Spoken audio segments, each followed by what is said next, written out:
Hello everybody, कैसे हैं आप सभी। मैं आशा करता हूं कि आप सभी स्वस्थ होंगे, सुरक्षित होंगे, मस्त होंगे और व्यस्त होंगे अपने अपने एग्जाम्स के प्रिपरेशन में।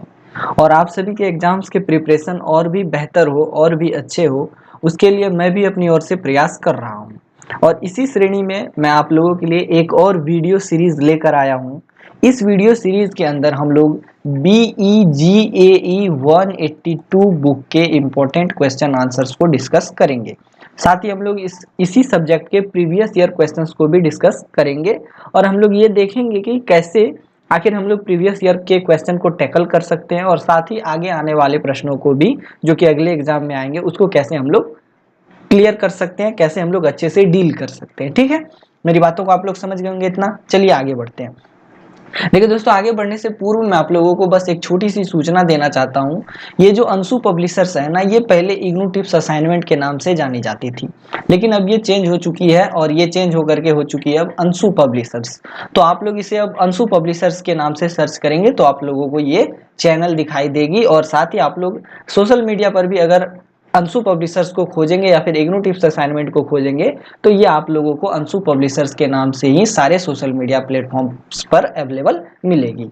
ठीक है, चलिए आगे बढ़ते हैं। अब अगले स्लाइड पे एक छोटा सा एडवर्टीजमेंट है दोस्तों। अंशु पब्लिशर्स इन सारी चीज़ों में डील करती है, आप लोगों के सामने ये दिख रहा होगा।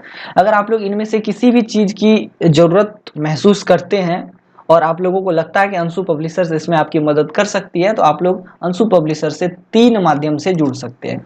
या तो आप anshupublishers.com वेबसाइट पर जा करके अपने प्रोडक्ट परचेज कर सकते हैं, या फिर व्हाट्सएप कर सकते हैं 9523779253 पर, या फिर 9798808991 पे आप लोग व्हाट्सएप कर सकते हैं। वहां से भी आपको आपके रिक्वायर्ड मटेरियल मिल जाएंगे। साथ में आप लोग मेल भी कर सकते हैं anshupublishers@gmail.com पे। ठीक है, इतनी बातों को आप लोग समझ गए होंगे। अब चलिए आगे बढ़ते हैं। अब हमारे डिस्कशन का जो मेन टॉपिक है यहाँ से स्टार्ट हो रहा है। हम लोग आज डिस्कस करेंगे BEGAE 182 और ये जो बुक है ना, इसका नाम है इंग्लिश कम्युनिकेशन स्किल्स। इसमें हम लोग गेस्ट पेपर डिस्कस करेंगे, सैंपल पेपर डिस्कस करेंगे, नोट्स डिस्कस करेंगे और साथ ही प्रीवियस ईयर पेपर के एनालिसिस को भी हम लोग देखेंगे। देखिए दोस्तों, मैं आप लोगों को एक बात क्लियरली बता देता हूँ कि ये जो BEGAE 182 बुक है ना, दरअसल ये इंग्लिश मीडियम की बुक है। मतलब मेरा कहना ये है कि ये बुक पूरी की पूरी इंग्लिश में लिखी गई है। लेकिन हमारा जो ये वीडियो सेशन है ना, ये बाइलिंगुअल होने वाला है। बाइलिंगुअल से मेरा मतलब हुआ कि हिंदी प्लस इंग्लिश का मिक्सचर होने वाला है। हम इसे इस तरह से भी कह सकते हैं कि ये इंग्लिश मीडियम में होने वाला है। ठीक है, इतनी बातों को समझ गए आप लोग। देखिए, अगर टोटली इसको इंग्लिश में डिस्कस करें तो कई सारे बच्चे ऐसे हैं जिनको समझ में ही नहीं आएगा कि आखिर मैं कहना क्या चाह रहा हूं, क्योंकि अधिकतर लोग जो है ना, इंग्लिश से हिंदी करके समझने की कोशिश करते हैं। तो मेरा भी प्रयास यही रहेगा कि मैं आप लोगों को इंग्लिश और हिंदी दोनों ही मीडियम में मिक्स करके इन सभी बातों को समझा सकूं, इस बुक के सारे इंपॉर्टेंट क्वेश्चन आंसर्स को समझा सकूं। ठीक है, अब चलिए हम अपने समय को बर्बाद ना करते हुए सीधे डिस्कशन टॉपिक पे आते हैं।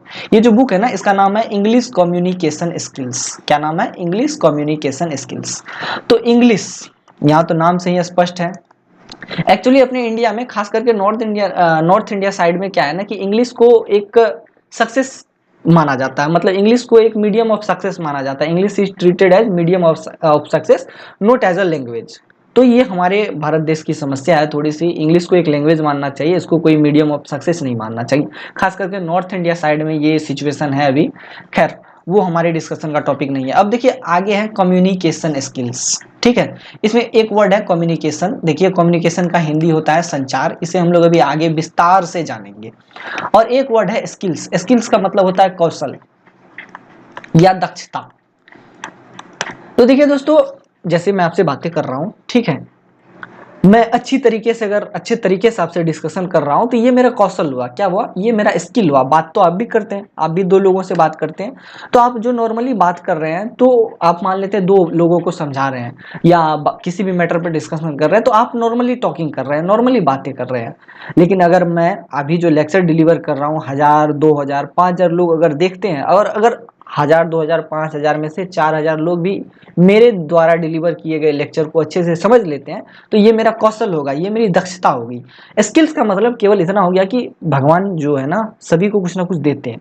तो किसी किसी में क्या होता है ना कि कुछ थोड़ा सा एक्स्ट्रा दे देते हैं। जैसे कि आप लोग कभी कभी सुनते होंगे कि उसकी लैंग्वेज स्किल्स अच्छी है, या स्पीकिंग स्किल्स अच्छी है, राइटिंग स्किल्स अच्छी है। लिखते तो सभी है, जैसे मैं मेरे को ही देख लीजिए, मैं ऐसे टूटे फूटे लिखता हूँ, अच्छा नहीं लिखता हूँ मैं, ऐसे ही टूटा फूटा लिखता हूँ। मेरे से भी अच्छे कई लोग लिखते होंगे, तो मैं ये कह सकता हूँ कि उनकी राइटिंग स्किल्स अच्छी है।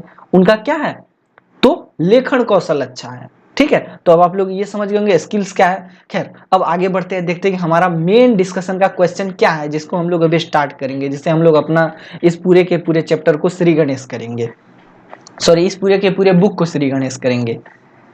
चलिए, तो पहला क्वेश्चन हमारे सामने आ चुका है, what is communication, right about the process of communication. तो देखिए दोस्तों, मैंने आपको बताया था ना कि अभी हम लोग आगे डिस्कस करेंगे कम्युनिकेशन के बारे में। तो देखिए, यहाँ पर इंग्लिश और हिंदी मैं दोनों मिक्स करके समझाने वाला हूँ। तो पहले मैं इंग्लिश आप लोगों को, क्योंकि देखिए मैं अगर डायरेक्टली चाहूँ तो मैं अपनी भाषा में सारी बातों को समझा के निकल सकता हूँ, लेकिन ऐसा है कि मैं जो इंग्लिश बोलूँगा और जो हिंदी में समझाऊंगा तो वो कभी कभी इससे डिफर कर जाएगा, ये वाले जो स्लाइड है, स्लाइड से डिफर कर जाएगा, तो फिर आप लोगों को दिक्कत हो जाएगी। तो मैं पहले इंग्लिश पढ़ लेता हूँ, फिर उसके बाद मैं आप लोगों को पूरे अच्छे तरीके से हिंदी को समझाने की कोशिश करूंगा। तो व्हाट इज कम्युनिकेशन, तो the communication is a two way process wherein the message in the form of ideas, thoughts, feeling, opinions is transmitted between two और more person with the intent of creating a shared understanding. Simply, we can say that an act of conveying intended information and understanding from one person to another is called as communication. समझ गए मेरी बात? शायद नहीं समझे होंगे, चलिए मैं भी समझाने की कोशिश करता हूं। देखिए, कम्युनिकेशन, संचार, एक टू वे प्रोसेस है। कभी कभी सिंगल वे प्रोसेस भी होता है, जैसे मैं लेक्चर डिलीवर कर रहा हूँ आप लोगों को, तो इसको आप टू वे भी बोल सकते हैं, वन वे भी बोल सकते हैं। अब कैसे, मैं लेक्चर डिलीवर कर रहा हूँ, मेरे सामने कोई नहीं है, तो मैं पहले खुद बोल रहा हूँ, मैं खुद समझ रहा हूँ, और मुझे लग रहा है कि आप लोग समझ रहे होंगे, तो ये एक तरीके से वन वे प्रोसेस हो गया। लेकिन जब आगे की बात करते हैं, जैसे मैंने लेक्चर रिकॉर्ड कर लिया, मैंने इसको यूट्यूब पे अपलोड कर दिया, और जब आप लोग इसको देखेंगे तो ये टू वे प्रोसेस हो जाएगा। कैसे, क्योंकि मैंने जो बोला आपने वो सुना, तो ये टू वे प्रोसेस हो गया। अब देखिए, one way to way process तो आप समझ गए। अब देखिए कम्युनिकेशन में होता क्या है एग्जैक्टली, तो देखिए होता कुछ नहीं है दोस्तों। कम्युनिकेशन में मैसेज का ट्रांसमिशन होता है, सूचनाओं का आदान प्रदान होता है, विचारों का आदान प्रदान होता है, ठीक है, आइडियाओं का आदान प्रदान होता है, थॉट्स, विचारों का आदान प्रदान होता है, फीलिंग्स, भावनाओं का आदान प्रदान होता है। ठीक है, समझ गए ना मेरी बात? अब या तो ये भावनाएं, या तो ये फीलिंग्स, या फिर ये आइडियाज, इन सभी का आदान प्रदान या तो दो लोगों के बीच में हो, या फिर दो से ज्यादा लोगों के बीच में हो, तो उसे हम कम्युनिकेशन के नाम से जानेंगे। जैसे मैं आपको भी समझाने की कोशिश कर रहा हूं, मैं जो आपसे बातें कर रहा हूं, तो क्या मैं केवल दो लोगों से बात कर रहा हूं क्या? मेरा जो लेक्चर अभी YouTube पे अपलोड हो गया है या हो रहा है, जो आप समझ लीजिए, या आप लोग जो सुन रहे हैं, तो क्या केवल आप ही सुन रहे हैं? हो सकता है आपके सुनने के साथ साथ कई लोग और भी लाइव या रिकॉर्डेड फॉर्म में मुझे देख रहे होंगे, मुझे सुन रहे होंगे। तो मेरा कहना ये है कि क्या हुआ, तो दो या दो से अधिक लोग मुझे सुन रहे होंगे। पहली बात तो ये। दूसरी बात कि मैं जो बोल रहा हूं, ये क्या है, मेरा ओपिनियन है, या फिर मेरा मैसेज है जो मैं आप लोगों तक पहुंचाना चाह रहा हूं। मैसेज क्या है, व्हाट इज कम्युनिकेशन, कम्युनिकेशन क्या है, इसी को मैं बताने की कोशिश कर रहा हूं। इसमें जो भी इंफॉर्मेशन है वो मैं आपको बताने की कोशिश कर रहा हूं। इसमें मैं अपने आइडियाज मिक्स कर रहा हूं, मैं आपको अपने तरीके से समझा रहा हूं। तो ये मेरे आइडियाज हैं, मेरे थॉट्स हैं, और फिर साथ में मैं फीलिंग्स भी ऐड कर रहा हूं, जैसे कि मेरी आवाज़ जो है वो थोड़ी अप एंड डाउन हो रही है। और ओपिनियंस, जैसे मैं कह रहा हूँ, अभी मैंने आपको बताया ना कि ये मैं जो आपको लेक्चर डिलीवर कर रहा हूँ, इसे वन वे प्रोसेस भी कह सकते हैं, टू वे प्रोसेस भी कह सकते हैं। तो ये मेरा ओपिनियन है, ठीक है। तो अब आप लोग समझ गए कम्युनिकेशन क्या है। अगर सिंपली हम कहे तो सूचनाओं का आदान प्रदान, विचारों का आदान प्रदान, एक पर्सन से दूसरे पर्सन तक क्या कहलाता है, तो कम्युनिकेशन कहलाता है, संचार कहलाता है। आई होप आप लोग अब इस टर्म को अच्छे से समझ गए होंगे। अब हम लोग आगे बढ़ते हैं। Actually the term communication is derived from the Latin word communis which means to share। तो ये जो कम्युनिकेशन है, ये वाला जो कम्युनिकेशन है दोस्तों, यह एक लैटिन वर्ड से डेराइव हुआ है, ठीक है, और ये लैटिन वर्ड है कम्युनीज, ठीक है। और ये जो कम्युनीज है, इसका मतलब होता है टू शेयर, आदान प्रदान करना। शेयर का क्या मतलब हुआ, आदान प्रदान करना, ठीक है। Effective communication is when the message conveyed by the sender is understood by the receiver is exactly the same way as it was intended। तो देखिए दोस्तों, इंटेंडेड यहाँ पर एक वर्ड है इंग्लिश, इसका मतलब होता है इरादा, ठीक है, या आशापूर्ण, ऐसा भी कह सकते हैं हम। तो देखिए कम्युनिकेशन को ऐसे अगर देखा जाए तो हम कह सकते हैं बेसलेस, ठीक है, बेसलेस यहां लिख लीजिएगा आप लोग। दूसरा यहां कह सकते हैं इफेक्टिव। देखिए अब मैं यहां पर समझाने की कोशिश कर रहा हूं, जैसे कि बेसलेस कहा, बेसलेस कम्युनिकेशन की अगर बात कर ले हम, तो मैं आपको बोलूं क्या भाई ये खाना पीना चल रहा है, सो के कहीं चले गए क्या? अब आप मुझे ये बताइए, मैंने जो ये कहा क्या इसको आप समझ पाए? तो आपका आंसर होगा नहीं, नहीं समझ पाया मैं।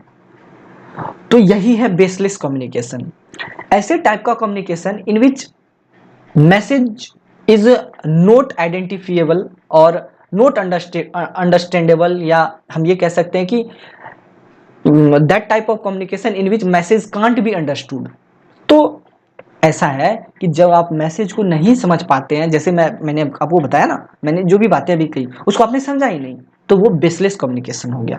जबकि इफेक्टिव कम्युनिकेशन की अगर बात करें तो वैसा कम्युनिकेशन होता है in which the message conveyed by the sender is understood to the receiver, or we can say that the message conveyed by the sender is totally understood by the receiver in the exact way the message intended by the sender।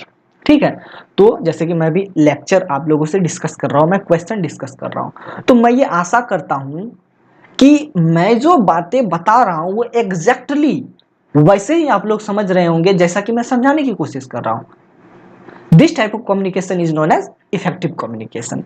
I hope आप लोग अब समझ गए होंगे कि effective communication क्या होता है, बेसलेस कम्युनिकेशन क्या होता है। Is that clear? I hope all the things are now clear. What is communication? We can say that an act of conveying message, information from one person to another is known as communication. Clear? चलिए अब इतनी बातें तो हम लोग समझ गए, अब हम लोग कम्युनिकेशन की एक बेसिक अंडरस्टैंडिंग ले चुके हैं। अब हम लोग बात करते हैं what is the process of communication. Actually, communication is a dynamic process that begins with the conceptualizing of ideas by the sender, who then transmits the message through a channel to the receiver, who in turn gives the feedback in the form of some message or signal within the given time frame. Thus, there are 7 major elements of communication process. तो ये लाइनें अभी लिखी हुई है यहाँ पर। चलिए ये जो 7 मेजर एलिमेंट्स है उसको तो हम लोग अगले स्लाइड में डिस्कस करेंगे, पहले मैं समझाने की कोशिश करता हूँ कम्युनिकेशन प्रोसेस कैसे होता है। तो कम्युनिकेशन का जो प्रोसेस होता है ना दोस्तों, ये एक डायनेमिक प्रोसेस है, ठीक है। इसमें क्या होता है कि पहले जो आइडियाज हैं, जो थॉट्स हैं, उसको कॉन्सेप्चुअलाइज करने की कोशिश की जाती है, किसके द्वारा? तो सेंडर के द्वारा, मैसेज भेजने वाले के द्वारा। फिर जब आइडियाज पूरे तरीके से कॉन्सेप्चुअलाइज हो जाते हैं, थॉट्स कॉन्सेप्चुअलाइज हो जाते हैं, तब सेंडर क्या करता है? अपने मैसेज को ट्रांसमिट करने की कोशिश करता है, किसके माध्यम से? तो एक निश्चित चैनल के माध्यम से, एक मीडियम के माध्यम से, ठीक है, ताकि जो मैसेज है वो रिसीवर तक पहुंच सके। और मैसेज जब रिसीवर तक पहुंच जाता है, या जब मैसेज रिसीवर को पहुंच जाए, तो उसके बदले में रिसीवर जो है सेंडर को कुछ फीडबैक दे सके। यहाँ पर सब कुछ झोलमोल हो गया ना?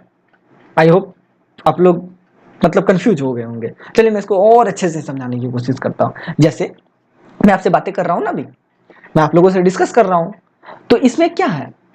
इसमें जो भी बातें मैं बोल रहा हूँ, जो भी आइडियाज हैं मेरे, जो भी थॉट्स हैं मेरे, जो भी पॉइंट्स हैं मेरे, उन सबको मैंने पहले खुद से कॉन्सेप्चुअलाइज किया है। मतलब मैंने पहले खुद सोचा है कि भाई मैं आपको कैसे पढ़ाऊंगा, मैं आपको कैसे बताऊंगा कि आप लोग उन बातों को वैसे ही समझ सकेंगे जैसा कि मैं समझाने की कोशिश कर रहा हूँ। तो पहले मैंने क्या किया? अपने आइडियाज को कॉन्सेप्चुअलाइज किया। फिर उसके बाद मैंने क्या किया? अपने मैसेज को ट्रांसमिट करने की कोशिश की। अब मैसेज को मैं ट्रांसमिट कर रहा हूं, मतलब मैं आप लोगों तक पहुंचाने की कोशिश कर रहा हूं थ्रू अ चैनल। किसके माध्यम से? एक चैनल के माध्यम से। अब देखिए चैनल क्या है, तो चैनल है मेरा माइक, मेरा ये सेटअप, ठीक है, ये यूट्यूब जिस प्लेटफॉर्म से आप लोग पढ़ रहे हैं, ठीक है। अब इन सभी चैनल, ये जो चैनल है, ये सब क्या है? तो मेरे लेक्चर डिलीवर करने में या मेरे मैसेज को डिलीवर करने में मेरे सहायक हैं, मेरे हेल्पर हैं, ठीक है।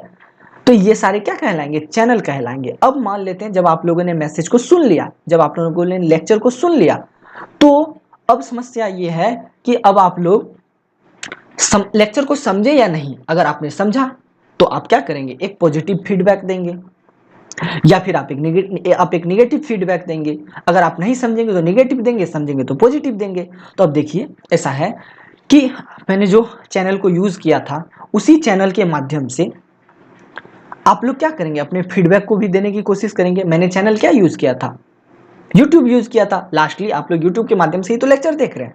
तो जब आप लेक्चर देख रहे हैं तो आप क्या करेंगे, आपको अगर लेक्चर अच्छा लगेगा तो आप कमेंट सेक्शन में जाके कमेंट करेंगे, थैंक यू सर, आपने बहुत अच्छा लेक्चर डिलीवर किया, आपने बहुत अच्छे तरीके से समझाया। अगर आपको अच्छा नहीं लगेगा तो आप बोलेंगे ना, सर आपने अच्छा नहीं पढ़ाया, बिल्कुल बेकार पढ़ाया, मुझे पसंद नहीं आया। तो आपने फिर क्या किया, सेम चैनल को यूज़ किया अपने मैसेज को ट्रांसमिट करने में, आपने कमेंट किया यूट्यूब के माध्यम से, यूट्यूब के उस कमेंट को मैंने देखा।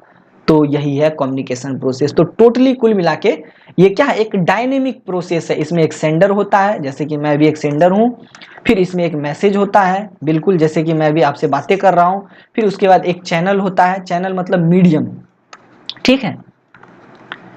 फिर उसके बाद यहाँ पर क्या होता है, रिसीवर होता है ना भाई, जैसे आप लोग सुन रहे हैं तो ये रिसीवर हो गया। और उसके बाद जब आप लोग फीडबैक देते हैं तो फिर यही रिवर्स होता है, रिवर्स होता है, चैनल में आता है, चैनल से फिर ये मैसेज बन के फिर मुझ तक पहुंचता है, मैं इसे रिकॉर्ड करता हूँ। तो ये क्या है, टोटली कुल मिला के देखिए क्या ये एक सिंपल प्रोसेस है। तो आप लोगों का आंसर होगा नहीं भैया ये सिंपल प्रोसेस नहीं है, ये बहुत ही डायनेमिक प्रोसेस है। तो आई होप आप लोग इसको समझ गए। अब चलिए ये वाली लाइन लिखी हुई है, there are seven major, seven कहाँ गया भाई, एक सेकंड मैं इसको पेन को चेंज कर देता हूँ। There are seven major elements of communication process. तो चलिए नेक्स्ट स्लाइड में हम लोग सेवन मेजर एलिमेंट्स को देखेंगे। यही है सेवन मेजर एलिमेंट्स जिसको भी मैंने शॉर्टकट में डिस्कस किया है। चलिए इसको डिलीट करता हूँ, नेक्स्ट स्लाइड ये रहा। तो यही है सेवन मेजर एलिमेंट, पहला सेंडर, दूसरा इनकोडिंग, तीसरा मैसेज, चौथा चैनल, पांचवा रिसीवर, छठा डिकोडिंग और सातवां फीडबैक। ठीक है, अब इसी को समझाने की कोशिश करता हूं।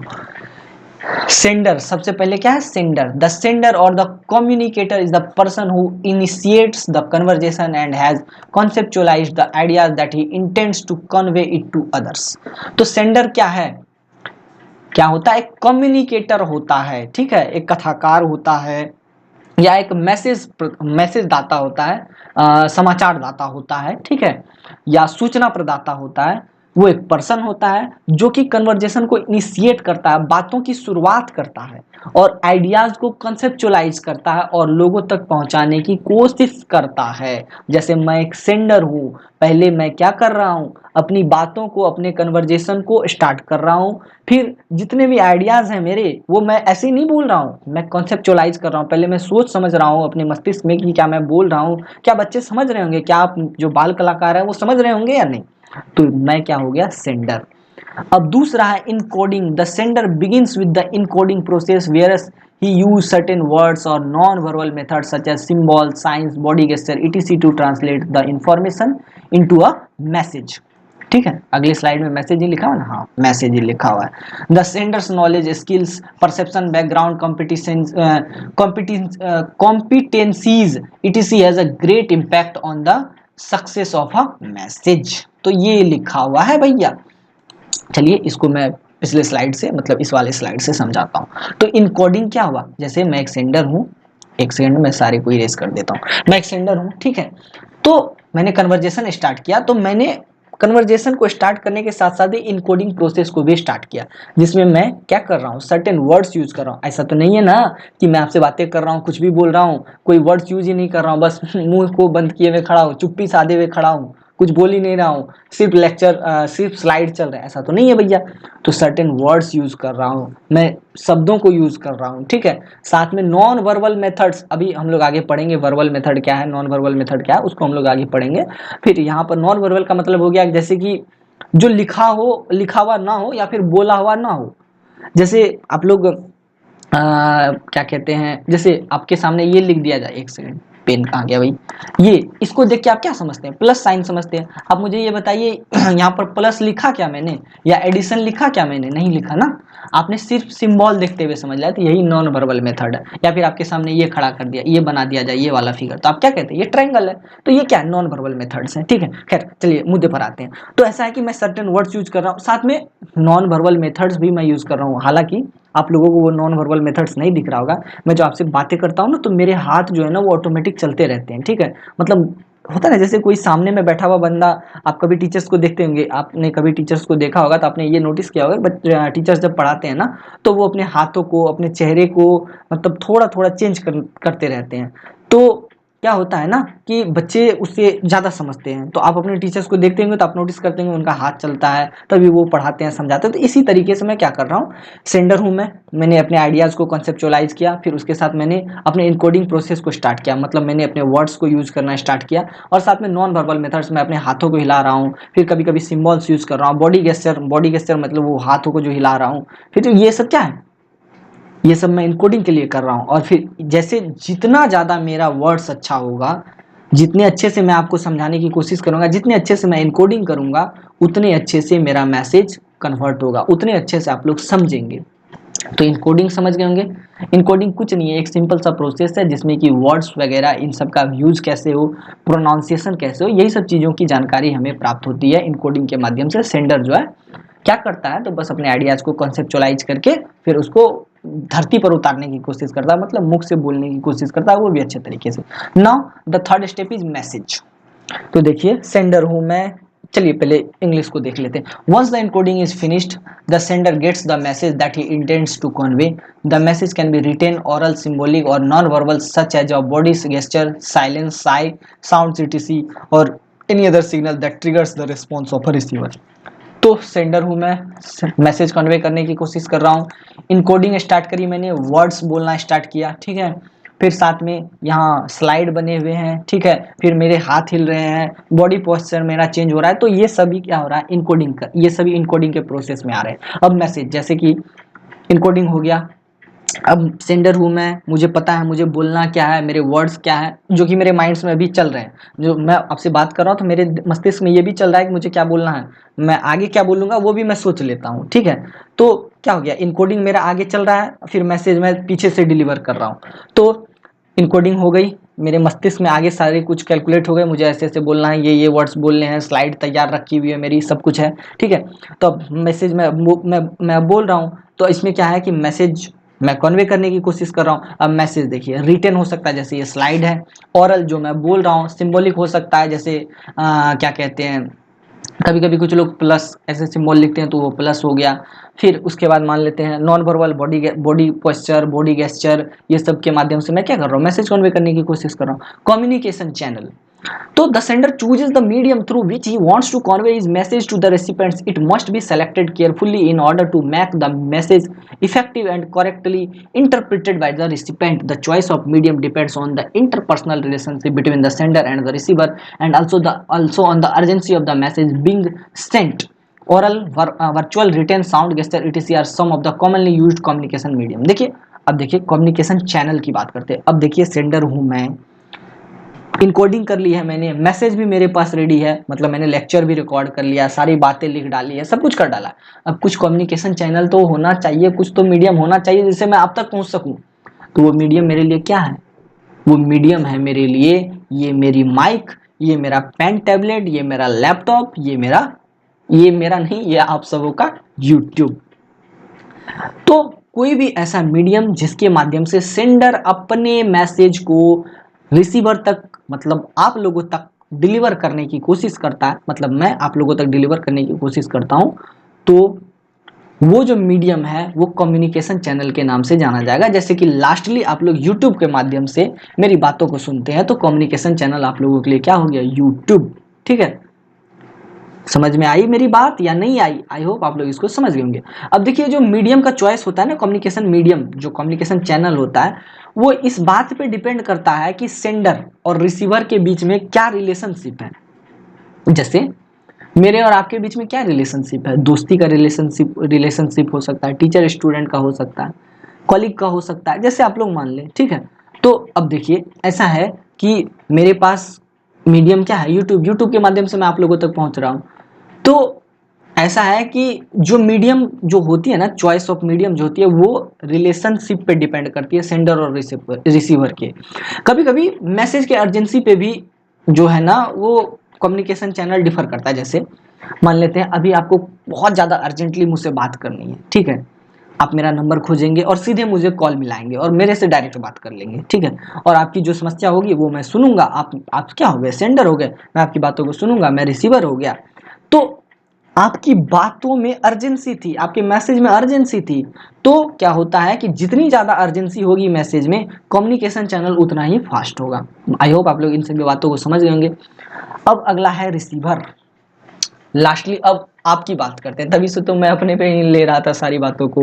मैं सेंडर हूँ, मैं इनकोडिंग कर रहा हूँ, मैं मैसेज कन्वे कर रहा हूँ, मैं कम्युनिकेशन चैनल यूज कर रहा हूँ। अब रिसीवर की बात करते हैं। तो the receiver is the person for home the message is intended और targeted. He tries to comprehend it in the best possible manner such that the communication objective is attained. The degree to which the receiver decodes the message depends on his knowledge of the subject matter, experience, trust and relationship with the sender. तो receiver कौन होता है? वो एक person होता है जिसके लिए सेंडर मैसेज डिलीवर करता है, जिसके लिए सेंडर मैसेज टारगेट करता है। तो आप क्या हो गए? रिसीवर हो गए। मैं आप ही के लिए तो मैसेज टारगेट कर रहा हूँ, मैं ये वीडियो रिकॉर्ड कर रहा हूँ, मैं आपके सामने यूट्यूब पर इतनी सारी बातें बोल रहा हूँ, तो मैं किसको टारगेट कर रहा हूँ? आपको टारगेट कर रहा हूँ। It means you are receiver, all of you are receiver. अब देखिए, मैं अपने तरीके से हर संभव प्रयास कर रहा हूँ, बेस्ट पॉसिबल मेथड्स को यूज कर रहा हूँ कि मैं अपनी बातों को आप तक पहुंचा सकूं। अब आप मेरी बातों को कितना समझेंगे ये आपके नॉलेज पर डिपेंड करता है, सब आपके सब्जेक्ट नॉलेज पर डिपेंड करता है, आपके एक्सपीरियंस पर डिपेंड करता है, आपका मेरे ऊपर कितना ट्रस्ट है इस पर डिपेंड करता है। अब मैं आपको इतनी सारी बातें बता रहा हूँ, आपको मुझ पर भरोसा ही ना हो तो आप बोलेंगे बस सर क्या मजाक कर रहे हैं, आप तो सारी बातें गलत ही पढ़ा रहे हैं, ठीक है। तो अगर आपको मेरे पे ट्रस्ट है तो आप बोलेंगे नहीं सर बहुत अच्छा पढ़ाया आपने, ठीक है। और फिर रिलेशनशिप पे भी डिपेंड करता है कि सेंडर के साथ, मतलब मेरे साथ आपका क्या रिलेशनशिप है। अगर मेरे से रिलेशनशिप अच्छी है तो मेरी बातों को आप ध्यान से सुनेंगे, मेरे मैसेज को मैंने जो मैसेज कन्वे किया है उसको आप लोग अच्छे से समझने की कोशिश करेंगे, मैंने जो मैसेज और लेक्चर डिलीवर किया उसको अच्छे से समझेंगे। अगर मेरे से अच्छा रिलेशनशिप नहीं है, आप मुझे देखना नहीं पसंद करेंगे, मेरी बातों को सुनना पसंद नहीं करेंगे। तो आई होप आप लोग इतना तो समझ गए होंगे। क्लियर? अब चलिए अगले स्लाइड में देखते हैं। अगला स्लाइड क्या है? डिकोडिंग। इस वाले प्रोसेस में क्या होता है कि रिसीवर जो है ना, सेंडर्स के मैसेज को समझने की कोशिश करता है, ठीक है। The receiver interprets the sender's message and tries to understand it in the best possible manner and effective communication occurs only if the receiver understand the message in exactly the same way as it was intended by the sender. देखिए, एक है sender,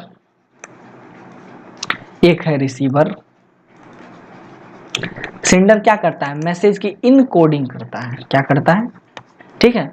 और receiver क्या करता है? Message के decoding करता है। समझे?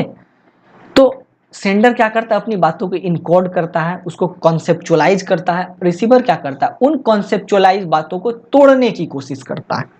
तो यही है डिकोडिंग। अब डिकोडिंग में होता क्या है? जैसे मैं एक सेंडर हूं, मैंने आपको एक मैसेज सेंड किया, ठीक है। अब आप सारी बातों को सुन रहे हैं, मैं लेक्चर डिलीवर कर रहा हूं, मैं आपसे बातें कर रहा हूं, आप सारी बातों को सुन रहे हैं, लेकिन आप उसको समझने की कोशिश ही नहीं करेंगे, तो फिर मैसेज की डिकोडिंग नहीं हुई। लेकिन अगर आप मेरे द्वारा कही गई बातों को अच्छे से समझने की कोशिश करेंगे, भली भांति समझने की कोशिश करेंगे, तो इसका मतलब है कि आप मेरे मैसेज को डी कोड करने की कोशिश कर रहे हैं। मैंने जो इन कोड किया था, मैंने जो कॉन्सेप्ट को बनाया था, आप उसको तोड़ तोड़ के उसको समझने की कोशिश कर रहे हैं। और जो इफेक्टिव कम्युनिकेशन होता है वो तभी होता है जिसमें कि रिसीवर सेंडर की बातों को एग्जैक्ट समझ ले जैसा कि सेंडर समझाना चाह रहा है। जैसे मेरे द्वारा किया गया कम्युनिकेशन, मेरे द्वारा किया गया लेक्चर डिलीवर तभी सक्सेसफुल होगा, तभी बेहतरीन होगा जब आप मेरी बातों को एग्जैक्टली वैसे ही समझने की कोशिश करेंगे जैसा कि मैं आपको समझाने की कोशिश कर रहा हूं। नाउ आगे बढ़ते हैं। We will talk about feedback and this is the last step of communication process. The feedback is the final step of the process that ensures the receiver has received the message and interpreted it correctly as it was intended by the sender. It increases the effectiveness of the communication and as it permits the sender to know the efficiency of his message. The response of the receiver can be a verbal or non-verbal. अब मुद्दे की बात पे आते हैं। Feedback का क्या मतलब हुआ? फीडबैक का मतलब हुआ वो फाइनल स्टेप जो कि रिसीवर द्वारा लिया जाता है। रिसीवर क्या करता है, जैसे कि सेंडर जो है मैसेज डिलीवर करता है रिसीवर को, अब रिसीवर उसको समझ लेता है, अब बहुत अच्छे से समझ लेता है। अब समझने के बाद वो उसका फीडबैक देता है, वो बताता है कि भैया आपने जो मैसेज भेजा है ना वो मेरे को अच्छा लगा या नहीं लगा। नहीं समझे ना, मैं समझाता हूँ। चलिए, मैं आपको लेक्चर डिलीवर कर रहा हूँ, मैं आपसे बातें कर रहा हूँ, मैं आपको समझाने की कोशिश कर रहा हूँ। अब देखिए, जब आप इसको अच्छे से समझ जाएंगे तो आप क्या करेंगे, मुझे फीडबैक देने की कोशिश करेंगे। फीडबैक कैसे देंगे, तो आप यूट्यूब के चैनल के कमेंट सेक्शन में जाएंगे, बोलेंगे भैया आपने तो बहुत अच्छा समझाया, मुझे मजा आ गया, पसंद आ गया। ठीक है, लेकिन अगर आपको पसंद नहीं आएगा तो आप क्या बोलेंगे, भैया आपने तो बहुत ही घटिया समझाया, आपसे ना हो पाएगा, आप छोड़ दो ये काम। ठीक है, तो ये फीडबैक हुआ। अब फीडबैक कौन दे रहा है, रिसीवर दे रहा है, आप दे रहे हैं। किसको दे रहे हैं, मुझे दे रहे हैं। मैं कौन हूँ, सेंडर हूँ, आपको मैसेज पहुंचाने की कोशिश कर रहा हूँ। समझे ना। अब देखिए, जो रेस्पॉन्स होता है, जो फीडबैक होता है, वो दो फॉर्मेट में हो सकता है, वर्बल या फिर नॉन वर्बल।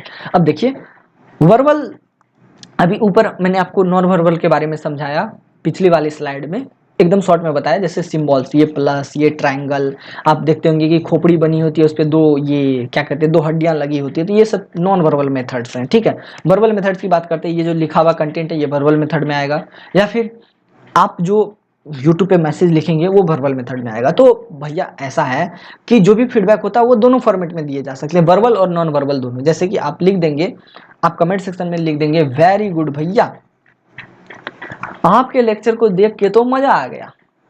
ठीक है, तो ये क्या हो गया, वर्बल मेथड ऑफ कम्युनिकेशन हुआ, वर्बल मेथड ऑफ रेस्पॉन्स हुआ। अब देखिए, अब मान लेते हैं आपने क्या किया, आपने एक सुंदर सी इमोजी ऐसे करके, ये वाला एकदम आय हाय, ऐसे करके हंसी वाली इमोजी मेरे को भेज दी, कमेंट सेक्शन में लिख दिया, ये आपने लिखा ही नहीं, ये वेरी गुड भैया, ये हटा दिया आपने। ठीक है, ये एकदम मस्त वाली इमोजी मेरे को भेज दी। ठीक है, उसमें दो चार दिल दे डाले आपने, या फिर आपने गुस्से का एक एक गुस्से वाली एक इमोजी भेज दी, ऐसी वाली,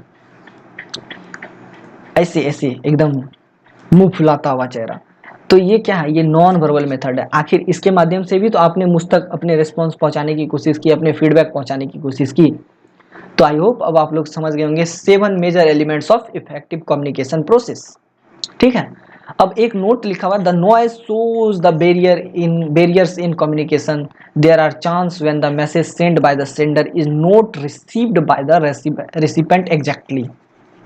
ठीक है, तो कभी कभी क्या होता है कि इफेक्टिव कम्युनिकेशन के प्रोसेस में कुछ नॉइजेज एंटर कर जाते हैं। नॉइजेज मतलब अनइवन चीजें। तो इससे क्या होता है कि जो मैसेज एग्जैक्टली सेंडर रिसीवर को डिलीवर करने की कोशिश करता है, तो वो रिसीवर एग्जैक्टली उसे समझ नहीं पाता। जैसे मैं आपको मैसेज समझाने की कोशिश कर रहा हूँ, मैं आपको लेक्चर दे रहा हूँ, आप समझ ही नहीं रहे। हो सकता है आपको पंखे की आवाज़ सुनाई दे रही हो सकता है बगल से, मेरे बगल से कुछ हल्ला होने की आवाज़ सुनाई दे रही हो। तो उस सिचुएशन में आपको क्या होगा, दिक्कत होगी, समझने में परेशानी होगी। तो ये क्या हो गया, ये नॉइज, अनइवन साउंड ट्रेवल्स और transmits during the message sending process, और communication process is known as noise. चलिए मैं आपको बताता हूँ कि नॉइज एग्जैक्टली आता किस किस जगह पे है। इसके लिए मैं एक बार स्लाइड को ऊपर ले चलता हूँ, इस वाले स्लाइड में मैसेज, चैनल और रिसीवर, यहीं पर तीनों जगह नॉइज जो है कम्युनिकेशन प्रोसेस में ऐड हो जाते हैं। चलिए मैं समझाता हूँ होता क्या है। जैसे मैसेज की बात करते हैं, जैसे मैंने आपको मैसेज देने की कोशिश की, ठीक है, मैं आपसे बातें कर रहा हूँ। अब होता क्या है कि मैं आपसे भी कितने प्रेम से बातें कर रहा हूँ। ठीक है, मान लेते हैं मैसेज डिलीवर करने से पहले, लेक्चर डिलीवर करने से पहले, या मैं जो आपसे बातें कर रहा हूँ उससे थोड़ी देर पहले मेरी किसी से बहस भी होगी, तो मेरा मूड कैसा होगा? तो आपका उत्तर होगा भैया बहुत ही खराब होगा मूड। ठीक है, तो अब मेरा मूड खराब होगा तो आप मेरे को बताइए कि मैं आपको अच्छे से समझाने की कोशिश करूंगा? नहीं करूंगा, मुझे थोड़ा गुस्सा आया रहेगा। अब गुस्से में मैं क्या बोलूंगा नहीं बोलूंगा मुझे खुद ही पता नहीं है। तो इसमें क्या होगा कि मैं कभी कभी अनइवन वर्ड्स को ऐड कर दूंगा। तो अनइवन वर्ड्स जो कि आपके लिए नेसेसरी नहीं है, तो वो किस कैटेगरी में आएंगे? नॉइज की कैटेगरी में आएंगे। अब चैनल में भी कभी कभी नॉइज ऐड हो जाते हैं, जैसे मैं आपको समझाने की कोशिश करता हूँ, समझिए होता क्या है। जैसे कि चैनल में मेरा ये माइक भी आ रहा है, इसी माइक के माध्यम से मैं आपको लेक्चर डिलीवर करने की कोशिश कर रहा हूँ, ये पेन टैबलेट भी आ रहा है, ये लैपटॉप भी आ रहा है। ठीक है, तो हो क्या रहा है कि मान लेते हैं मैं अभी वीडियो रिकॉर्ड कर रहा हूँ, मतलब अभी तो आप लोगों के सामने लाइव है, मैं जिस समय भी अपने वीडियोस को रिकॉर्ड कर रहा हूँ, हो सकता है फैन की आवाज़ रिकॉर्ड हो गई हो। अब वो एक तरह से क्या अनइवन साउंड है जिसको आप सुनना पसंद नहीं करेंगे, तो ये क्या हो गया, ये भी नॉइज की कैटेगरी में आएगा। ठीक है, अब बात करते हैं रिसीवर। रिसीवर भी कभी कभी नॉइज क्रिएट कर देते हैं मैसेज के अपने कम्युनिकेशन के दरमियान। अब होता क्या है, जैसे मान लेते हैं ठीक है, मैं प्यार से आपसे बातें कर रहा हूँ, हो सकता है कि मैं आपसे प्यार से बातें भी कर रहा हूँ, मेरा मूड भी ठीक है, मैंने चैनल में भी मतलब जो कम्युनिकेशन चैनल है यूट्यूब या ये माइक वाइक वगैरह सभी में अपनी अपनी ओर से सावधानी बरती हुई है, फैन की आवाज़ रिकॉर्ड ना हो, मैंने उसके लिए भी प्रयास किए हैं। ठीक है, मैंने अपनी ओर से सारी चीज़ें कर दी है। लेकिन क्या होता है कि मान लेते हैं यूट्यूब पे लेक्चर आपके सामने अब लाइव हो गया, अब आपका मूड ही अच्छा नहीं है, आपका मन अच्छा नहीं है, आपने वीडियो को स्टार्ट कर दिया और आपका ध्यान कहीं और है, आप तो किसी किसी ड्रीम गर्ल के ख्यालों में खोए हुए हैं, काश मेरे साथ वो होती तो मैं उसके साथ लेक्चर देखता, काश मेरे साथ वो होती तो मैं होटल जाके उसके साथ एंजॉय करता, मैं उसके साथ रेस्टोरेंट जाता। तो आपका माइंड क्या है, डाइवर्ट है। ठीक है, तो यहाँ पर क्या हो रहा है, अनइवन चीजें जो है क्रिएट हो रही है। मैं जो मैसेज आपको देने की कोशिश कर रहा हूँ क्योंकि आपका ध्यान उस जगह पे है नहीं, तो फिर क्या हो रहा है, वहां पर भी नॉइज क्रिएट हो रहा है। ठीक है, या फिर मान लेते हैं आप गुस्से में हैं, आपने मेरा लेक्चर खोला, आप गुस्से में, आपको घंटा समझ में नहीं आया मैं बोलने की क्या कोशिश करूँ क्योंकि आपका ध्यान ही नहीं है, तो यहाँ पर भी क्या हो रहा है, एक तरीके से नॉइज क्रिएट हो रहा है। ठीक है, आई होप आप लोग मेरी इन सभी बातों को समझ गए होंगे। सॉरी दोस्तों, बगल में थोड़ा शोर शराबा हो रहा था तो मेरा ध्यान उधर चला गया था, तो हो सकता है आप लोगों ने शायद शोर शराबे की आवाज़ सुनी हो या फिर साउंड कट गया हो बीच में, तो इसके लिए आई एम रियली सॉरी। खैर, इतनी बातों को आप समझ गए होंगे। अच्छा हाँ, एक बात और, अभी जो मैंने बताया ना कि साउंड चला गया होगा या मे बी मेरा ध्यान कहीं और चला गया, तो ये क्या है, यही एग्जैक्टली नॉइज है, यही मैं आपको समझाने की कोशिश कर रहा हूँ। एक सेकेंड, कहाँ गया भाई पेन, हाँ कहाँ गया ये वाला, हाँ, तो यही है नॉइज। ठीक है, अभी मेरा ध्यान इधर गया उधर गया, पता नहीं किधर किधर गया, तो ये भी नॉइज है। मेरी बातों को अब आप लोग समझ गए ना नॉइज क्या है। तो अब आप लोग कम्युनिकेशन समझ गए। What is communication? A dynamic process in which a sender tries to convey his message to a receiver is known as communication. I hope all these things are clear. I hope all the 7 elements of communication process are now clear. ठीक है, चलिए आगे बढ़ते हैं, ये अगली slide में चलते हैं। अब अगला क्वेश्चन है, what are the different types of communication, and we can also say that write about the different types of communication और explain the different communication process. तो देखिए भैया, बात कुछ ऐसी है कि communication can be divided into 3 categories and that is verbal, non verbal and visual. ठीक है, इनको हम लोग समझने की कोशिश करेंगे। इसके अलावा और भी कई तरीके के कम्युनिकेशन होते हैं, लेकिन उसको मैं यहाँ पर डिस्कस नहीं करूंगा। एक आध जो एक्स्ट्रा है जो मेरे माइंड में था उसको मैंने यहाँ ऐड किया है, और आपके बुक में भी शायद मुझे देखने को मिला, तो मुझे लगा कि ऐड कर देना चाहिए। तो शायद मैंने उसमें फॉर्मल कम्युनिकेशन ऐड किया है, इनफॉर्मल भी ऐड किया है। ठीक है, तो इसको हम लोग डिस्कस करेंगे। चलिए अब मुद्दे पर आते हैं। तो मेनली मैंने क्या बताया कि मेनली 3 तरीके के होते हैं, वर्बल होता है, नॉन वर्बल होता है, विजुअल होता है। सबसे पहले हम लोग वर्बल को डिस्कस करेंगे। ठीक है, इसको इरेज करता हूँ, अगली स्लाइड पे चलते हैं। तो यहाँ पर लिखा हुआ है, this refers to communication using spoken words of the language, but in the broader sense the written form of information is also a part of this. The word verbal communication refers to a sort of communication in which a message is delivered orally and it encompasses both oral and written communication. The goal of any communication is for people to understand what we are trying to express. The following categories are used to categorize verbal communication। भैया देखिए, ये जो verbal communication है ना, communication, इसके अगर exact meaning की बात करें तो इसका एग्जैक्ट मीनिंग होता है मौखिक संचार। ठीक है, ये इसका एग्जैक्ट मीनिंग होता है। तो मौखिक का मतलब होता है जो मुंह से बोला गया हो, जो मुख से बोला गया हो, लेकिन ऐसा नहीं है दोस्तों।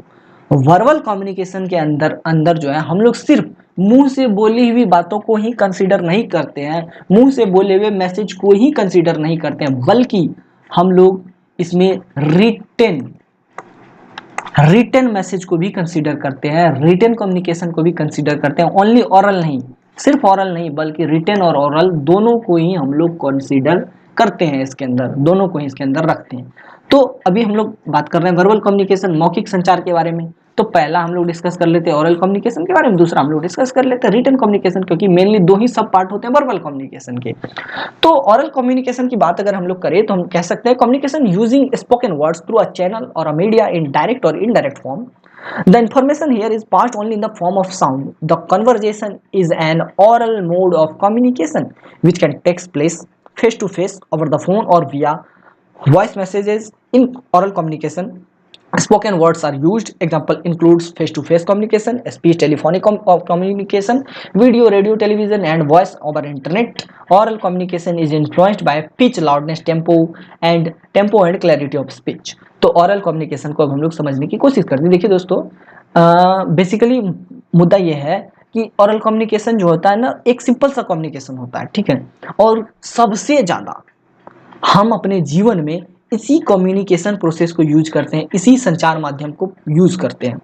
बच्चा जब जन्म लेता है ना, तो वो लिखना नहीं सीखता है। बच्चा जब जन्म लेता है तो वो बोलना सीखता है। सबसे पहले माँ, फिर पापा, भले ही उसको लिखना नहीं आता हो।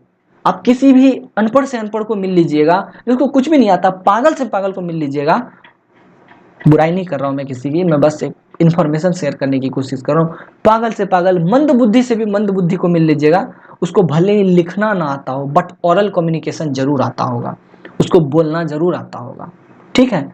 तो वैसा कम्युनिकेशन जिसमें सिर्फ और सिर्फ साउंड का यूज किया जाता है, उस तरीके के कम्युनिकेशन को हम लोग ओरल कम्युनिकेशन के नाम से जानेंगे। अब ये जो ओरल कम्युनिकेशन होता है ना दोस्तों, ये या तो फेस टू फेस हो सकता है, सामने सामने हो सकता है, जैसे कि आप अपने दोस्तों से बातें करते हैं, आप और आपके दोस्त बातें करते हैं, तो ये ओरल कम्युनिकेशन का हिस्सा हो गया। या फिर फोन पर बातें करते हैं, ठीक है, फोन पर कैसे, आपने कॉल लगाया अपने मित्र को, बात की, तो वो क्या है, ओरल कम्युनिकेशन का हिस्सा। या फिर विया वॉइस मैसेज, मैं आपसे बातें कर रहा हूँ, मेरा चेहरा कहीं दिख रहा है क्या आप लोगों को? नहीं दिख रहा है, मैं केवल अपनी बातों को रख रहा हूँ, मेरे वॉइस मैसेज आप तक ट्रांसफर हो रहे हैं, तो यह भी ओरल कम्युनिकेशन का एक पार्ट है, ठीक है। ओरल कम्युनिकेशन में स्पोकन वर्ड्स का यूज होता है। अब देखिए, ओरल कम्युनिकेशन में टेलीविजन का भी यूज होता है। जैसे आप मान लीजिए न्यूज चैनल देखते हैं, ठीक है, उसमें आप चाहे तो वो जो न्यूज चैनल पे वो जो एंकर लोग दिखते हैं उसको स्किप भी कर देंगे ना, तब भी आप उसकी भाषा को समझ सकते हैं, उसके बिना भी आप न्यूज का मजा ले सकते हैं। तो टेलीविजन भी आजकल एक ओरल कम्युनिकेशन का मीडियम हो गया। रेडियो में किसी का चेहरा दिखता है क्या? नहीं, सिर्फ साउंड सुने जाते हैं, तो ये क्या है, ओरल कम्युनिकेशन मीडियम है। वॉइस ओवर इंटरनेट, यूट्यूब, इसको भी हम वॉइस ओवर द इंटरनेट कह सकते हैं, है ना। मेरी बातें किसके माध्यम से आप तक पहुंच रही है? यूट्यूब के माध्यम से पहुंच रही है, तो ये क्या है, इंटरनेट के माध्यम से इसको एक्सेस कर पा रहे हैं ना आप लोग, तो ये वॉइस ओवर द इंटरनेट भी क्या है, तो ये ओरल कम्युनिकेशन है, ठीक है। अब ओरल कम्युनिकेशन जो होता है ना, वो इन्फ्लुएंस होता है दोस्तों किसके माध्यम से, पिच के माध्यम से, तारत्व के माध्यम से, लाउडनेस के माध्यम से, क्लैरिटी ऑफ स्पीच के माध्यम से। देखिए, मैं आपको मैसेज डिलीवर कर रहा हूँ, ठीक है, अब मैं एकदम स्लो बोलूंगा, भैया कैसे हैं आप सभी, ऐसे ओरल कम्युनिकेशन इसे कहते हैं, तो क्या होगा, मजा आएगा क्या आपको? नहीं आएगा। मेरे गले से जो आवाजें निकल रही है वो एकदम भद्दा सा निकलेगा, तो क्या आपको पसंद आएगा? नहीं आएगा भैया। लाउडनेस में एकदम स्लो बोलूंगा, हाय कैसे हैं आप सभी, क्या कर रहे हैं, तो ये क्या है, लाउडनेस मेरा सही नहीं होगा, तो फिर दिक्कत होगी, ठीक है। मैं एकदम स्लो बोलूंगा, दिक्कत होगी ना आप लोगों को, क्लैरिटी नहीं होगी स्पीच में। ऐसे बोलूंगा, कैसे हैं, क्या कर रहे हैं, तो क्या होगा, मेरी स्पीच पूरा क्लियर नहीं हो पाएगी। तो क्लैरिटी ऑफ स्पीच भी जरूरी होती है। ओरल कम्युनिकेशन तभी अच्छा होता है जब ओरल कम्युनिकेशन में साउंड के अंदर लाउडनेस हो, अच्छी पिच हो, स्पीच की क्लैरिटी हो। आई होप आप लोग इन सभी बातों को समझ गए होंगे, ठीक है। अब आगे बढ़ते हैं, इसको इरेज करता हूं। अब अगला क्वेश्चन है कि आखिर हम लोग ओरल कम्युनिकेशन मेथड को यूज कहाँ करते हैं, ओरल मोड ऑफ कम्युनिकेशन को यूज कहाँ करते हैं?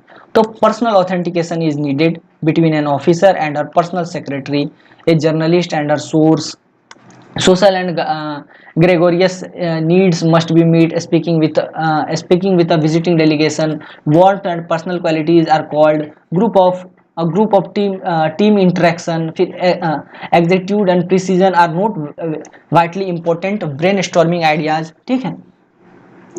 उसके बाद है situation demand maximum understanding, sorting out problems or difference between individual or between two groups such as administration and a student. An atmosphere of openness is desired. Talks between management and workers. ठीक है, यहाँ पर ये लंबा चौड़ा दिया हुआ है, ठीक है, मैं एक बार पढ़ लेता हूँ पूरा, फिर मैं आपको अच्छे से समझा देता हूँ. Added impact is needed to get receiver's focus. Chairperson of an organizing addressing the staff. A presidential royal address to nation. ये इतना ज़्यादा बता दूंगा तो सब दिक्कत हो जाएगी, एक एक करके बता देता हूँ. जैसे ओरल की बात कर ले तो यहाँ पर क्या है, पर्सनल ऑथेंटिकेशन इज नीडेड.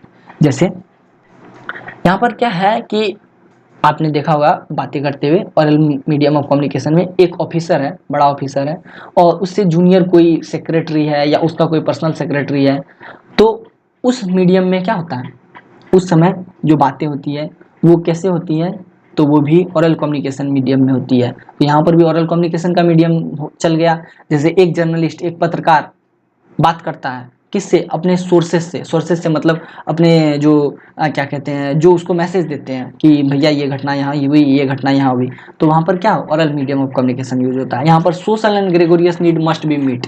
कभी कभी सोशल और क्या कहते हैं, सोशल गैदरिंग्स में भी ओरल कम्युनिकेशन को यूज किया जाता है. जैसे आप पार्टी फंक्शन में जाते हैं ना, पार्टी फंक्शन में जाते हैं तो आप बातें करते हैं ना, तो ये क्या है, सोशल गैदरिंग में भी ओरल मीडियम ऑफ कम्युनिकेशन. अब खाने को अब क्या करेंगे वहाँ पर, क्या कहते हैं, किसी सोशल गैदरिंग में गए, पार्टी फंक्शन में गए, खाना खाना आपको, तो क्या करेंगे, पेपर लेके जाएंगे लिख करके कि भैया मुझे ये दे दो, मुझे वो दे दो, या फिर अब क्या करेंगे, बोलेंगे ही ना भैया मुझे वो रसगुल्ले दे दो, मुझे वो पुलाव दे दो. ये क्या है, सोशल और ग्रेगोरियस गैदरिंग में भी ऐसा होता है.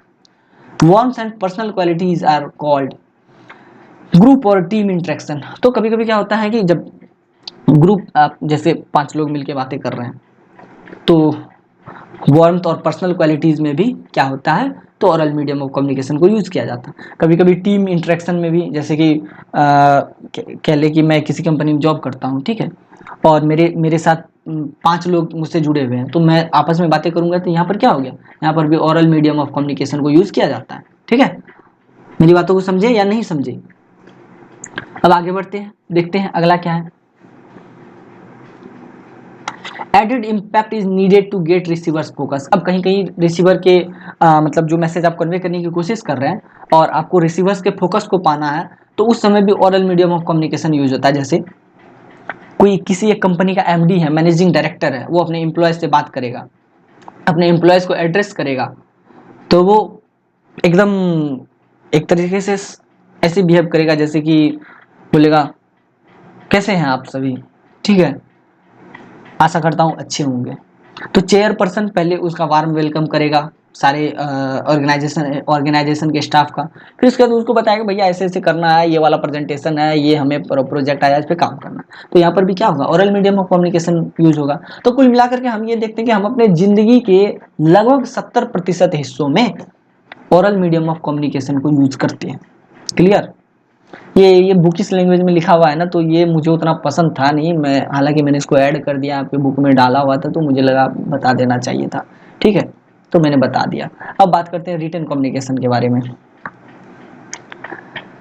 तो यहाँ पर है व्हेन इंफॉर्मेशन इज डिलीवर्ड. ये वाला स्लाइड है ना, शायद गलती से यहाँ लग गया, ये नीचे जाना था, पहले जो भी चीज़ें हैं बतानी चाहिए थी मेरे को, तभी इसको लगाना था. खैर ठीक है, कोई बात नहीं है, sorry for this.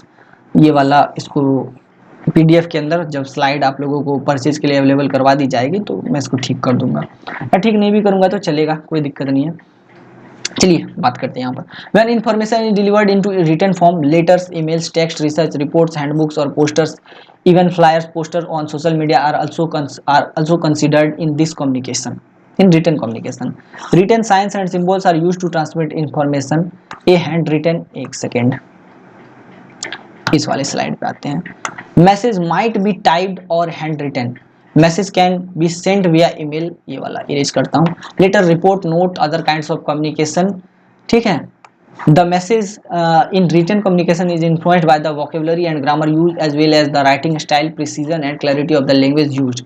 The most popular mode of corporate communication is written communication. As a result it's considered one of the most valuable commercial talents. तो ऐसा है भैया कि सबसे पहले हम बात करते हैं रिटन कम्युनिकेशन के बारे में, फिर बताऊंगा कहाँ कहाँ यूज होता है। तो रिटन कम्युनिकेशन क्या हुआ दोस्तों कि ये लेटर के फॉर्मेट में होता है, ईमेल के फॉर्मेट में होता है, टेक्स्ट के, इवन जो स्लाइड आप लोगों को स्क्रीन पर दिख रही है ना, यह भी रिटन कम्युनिकेशन का एक पार्ट है। यहाँ पर मैं दोनों ही मीडियम में, जो ये वर्बल कम्युनिकेशन है जिसमें ओरल और रिटन होता है, ठीक है, तो यहाँ पर मैं दोनों ही मीडियम ऑफ कम्युनिकेशन को यूज कर रहा हूँ। मैं मुंह से बोल रहा हूँ तो ओरल कम्युनिकेशन हो गया, स्लाइड जो आप लोगों के सामने लिखी हुई है, ये सारी स्लाइड्स, इसमें जो वर्ड्स लिखे गए ये सारे रिटन कम्युनिकेशन के पार्ट हो गए। तो अपने जीवन में जो भी आप लिख करके जैसे भी मैसेज आप दूसरों तक पहुंचाते हैं, उसे हम लोग रिटन कम्युनिकेशन का पार्ट मानेंगे, चाहे वो लेटर हो, चाहे वो ईमेल्स के माध्यम से आप कुछ लिखे, कुछ टेक्स्ट करे, व्हाट्सएप के माध्यम से करे, फेसबुक के माध्यम से करे, कुछ रिसर्च रिपोर्ट पब्लिश करे, कुछ बुक्स पढ़े, कुछ बुक्स लिखें, ठीक है। इवन जो पोस्टर फ्लायर्स आप देखते हैं वो सभी क्या है, रिटन कम्युनिकेशन के पार्ट है। रिटन कम्युनिकेशन में क्या होता है, तो रिटन वर्ड्स लिखे जाते हैं, रिटन सिंबल्स लिखे जाते हैं, जिसके माध्यम से मैसेज को ट्रांसमिट करने की कोशिश की जाती है, ठीक है। मेरी बातों को आप लोग समझ गए होंगे। अब देखिए रिटन कम्युनिकेशन का यूज कहाँ होता है, तो where the information has to be stored और रिट्राइव्ड, जहां पर इंफॉर्मेशन को स्टोर करने की जरूरत होती है और कभी कभी जरूरत पड़ने पर उसको खंगाला जाता है, तो वहां पर written medium of communication use होता है, ठीक है। जैसे ऑफिशियल रिकॉर्ड, आप किसी ऑफिस में जाते हैं, किसी भी सरकारी ऑफिस में जाइए ना, तो वो आपकी मुंह के द्वारा कही गई बातों को नहीं मानेगा। अगर आपको मान लेते हैं, आप किसी ऑफिस में जाइए, आपको बोलिए कि ड्राइव, मान लेते हैं आरटीओ ऑफिस में गए, आरटीओ नहीं, आरटीओ ही बोलते हैं ना शायद, नहीं sorry, DTO, district transport office, आप मान लेते हैं डिस्ट्रिक्ट ट्रांसपोर्ट ऑफिस में गए, बोले, आप उनको बोलते हैं कि सर देखिए मेरे को मेरा पासपोर्ट सॉरी ड्राइविंग लाइसेंस बनवाना है, ठीक है, ड्राइविंग लाइसेंस बनवाना है। तो वो क्या करेगा, आपके चेहरे को देख के बना देगा क्या, नहीं, बोलेगा भैया कागज लेके आओ, बोलेगा आधार कार्ड लाओ, पैन कार्ड लाओ, गाड़ी के पेपर्स लाओ, सबके फोटो कॉपीज लाओ, ठीक है। तो क्या हो गया, तो आप उसको ला करके देंगे, उसके बाद वो क्या करेगा, उसको देख के फेंक देगा क्या, नहीं, उसको वो रखेगा एज ऑफिशियल रिकॉर्ड। तो ये हो गया ऑफिशियल रिकॉर्ड फॉर्मेट में हम क्या करते हैं, रिटन मोड ऑफ कम्युनिकेशन को यूज करते हैं, ठीक है। अब देखिए the reliability and validity of an idea are important example decision taken by a group to be acted upon. देखिए ऐसा होता है कि कभी कभी क्या होता है कि कोई एक ग्रुप, जैसे 5 लोगों का एक ग्रुप है, वो क्या करती है, कुछ आइडिया प्रपोज करती है, ठीक है। तो उस समय क्या करती है, वो बोल देती है और काम हो गया क्या, नहीं, ऐसा नहीं होता, उनको वो चीजों को लिखना पड़ता है। जैसे मैं आपको एग्जांपल देने की कोशिश करता हूँ, मान लेते इग्नू कितनी बड़ी यूनिवर्सिटी है, बहुत बड़ी यूनिवर्सिटी है। अब इसको, इनकी इच्छा हुई, इनके जो ऑफिशियल्स थे, इनमें 5 ऑफिशियल्स थे, वाइस चांसलर हो गए, स्टूडेंट इवेल्यूशन डिवीजन कोऑर्डिनेटर हो गए, और फिर कुछ रीजनल डायरेक्टर्स हो गए। तो इन सब ने मिलकर प्लान बनाया कि भैया इग्नू के असाइनमेंट सबमिशन के लास्ट डेट को एक्सटेंड कर दिया जाए। अब इन 5 लोगों ने मिल करके ये डिसाइड कर लिया कि हाँ डेट एक्सटेंड कर देते हो, बस बात खत्म, अपने में बात कर ली, मुद्दा क्लोज हो गया क्या, नहीं भैया, ये लोग क्या करते हैं, तो ये लोग, इन्होंने जो भी डिसीजन लिया उसको एक पेपर पे लिखते हैं, पेपर पे लिखने के बाद उसको पब्लिश करते हैं, ठीक है, और पब्लिश करके कई सारे लोगों तक मैसेज को पहुंचाने की कोशिश करते हैं। तो इसमें एक एक्शन लिया गया है, क्या एक्शन लिया गया है, डेट को एक्सटेंड किया गया। तो इसी तरीके से objective reference are important example research article और इंफॉर्मेटिव आर्टिकल। जैसे यहाँ पर यह एक तरह से ऑब्जेक्टिव रेफरेंस ही हो गया, ये एक तरह से, ये स्लाइड क्या है, जस्ट एक रेफरेंस है। इसी रेफरेंस के माध्यम से मैं बातें कर रहा हूँ आपसे, और इसी रेफरेंस के माध्यम से आप अपने एग्जाम में अपने क्वेश्चंस के आंसर करके आएंगे। तो ये क्या है, रिटन रिकॉर्ड्स हो गया, इंफॉर्मेटिव आर्टिकल हो गया। तो यहाँ पर क्या हो गया, रिटन मोड ऑफ कम्युनिकेशन। अब मान लेते हैं मैं क्या करता हूँ, ये पूरे के पूरे स्लाइड को उड़ा देता हूँ, ब्लैंक कर देता हूँ, तो फिर मैं एकदम भाषण देके चला जाऊंगा, आपने कुछ देखा है नहीं, कुछ आप बोलेंगे भैया भैया आपने बताया क्या, किस लैंग्वेज की, किस लाइन की क्या मीनिंग थी, तो वहाँ तो मैटर क्लोज हो गया ना भैया, वहाँ तो कुछ समझ में नहीं आया आपको, तो फिर वो सारा मेहनत बर्बाद हो गया। तो यहाँ पर इन सभी जगहों पर रिटन मीडियम यूज होता है, ठीक है। बाकी और भी चीजें लिखी हुई है, ये आप लोग देख लीजिएगा, क्योंकि मैं अगर हर चीज को बताऊंगा तो बहुत लंबा हो जाएगा, वही सारी छोटी मोटी बातें लिखी हुई है। अब देखिए ये जो रिटन कम्युनिकेशन होता है ना, जैसे ऊपर मैंने आपको बताया था ना कि ओरल कम्युनिकेशन में क्या जरूरत होती है, तो सेंडर जो है उसके वॉइस क्लियर होने चाहिए, ठीक है, पिच अच्छी होनी चाहिए सेंडर की, लाउडनेस होनी चाहिए वॉइस में। तो ओरल कम्युनिकेशन किससे इन्फ्लुएंस्ड होता है? तो सेंडर के वॉइस से, सेंडर के पिच से, सेंडर के लाउडनेस से। जबकि रिटन मीडियम ऑफ कम्युनिकेशन किससे इन्फ्लुएंस्ड होता है? तो ग्रामर से और वोकेबलरी से इन्फ्लुएंस्ड होता है, ठीक है। राइटिंग स्टाइल से इन्फ्लुएंस होता है, ठीक है। और क्लैरिटी ऑफ लैंग्वेज से इन्फ्लुएंस्ड होता है। इसको आप लोग नहीं समझोगे, समझाता हूँ। देखिए ऐसा है, यहाँ पर जो भी लाइंस लिखी गई है, ये वाली लाइन, ये वाली, इसमें हर एक लाइन, हर एक वर्ड को ग्रामेटिकली और वोकेबलरी के अकॉर्डिंग अरेंज किया गया है। ग्रामेटिकली, अब ऐसा तो नहीं है ना कि राम इज अ बॉय, ये एक मान लेते हैं एक रिटन मैसेज, आप लिख देंगे राम अ बॉय इज। अब मेरे को बताइए इन दोनों लाइन में, इन दोनों सेंटेंस में ग्रामेटिकली कौन सा करेक्ट है? तो ये वाला ऊपर वाला, ठीक है, 1 नंबर, ये वाला इनकरेक्ट है। तो रिटन कम्युनिकेशन में क्या जरूरत होती है, किसकी आवश्यकता होती है? तो ग्रामर की आवश्यकता होती है। वोकेबलरी, बॉय का मीनिंग ही पता नहीं रहेगा आपको, कैसे समझ में आएगा कि भैया ये कहने की कोशिश क्या कर रहा है? तो रिटन कम्युनिकेशन इन्फ्लुएंस होता है वोकेबलरी से, ग्रामर से, राइटिंग स्टाइल से। अभी मैंने ये इसको कितना कितना भद्दे तरीके से लिखा, राम इज अ बॉय, इसको मैंने एकदम एकदम गोज गाज के बराबर कर दिया। यही अगर कंप्यूटर लैंग्वेज में ऐसे एकदम अच्छे से लिखा गया होता, राम इज अ बॉय, कितना अच्छा लगता आप लोगों को देखने में।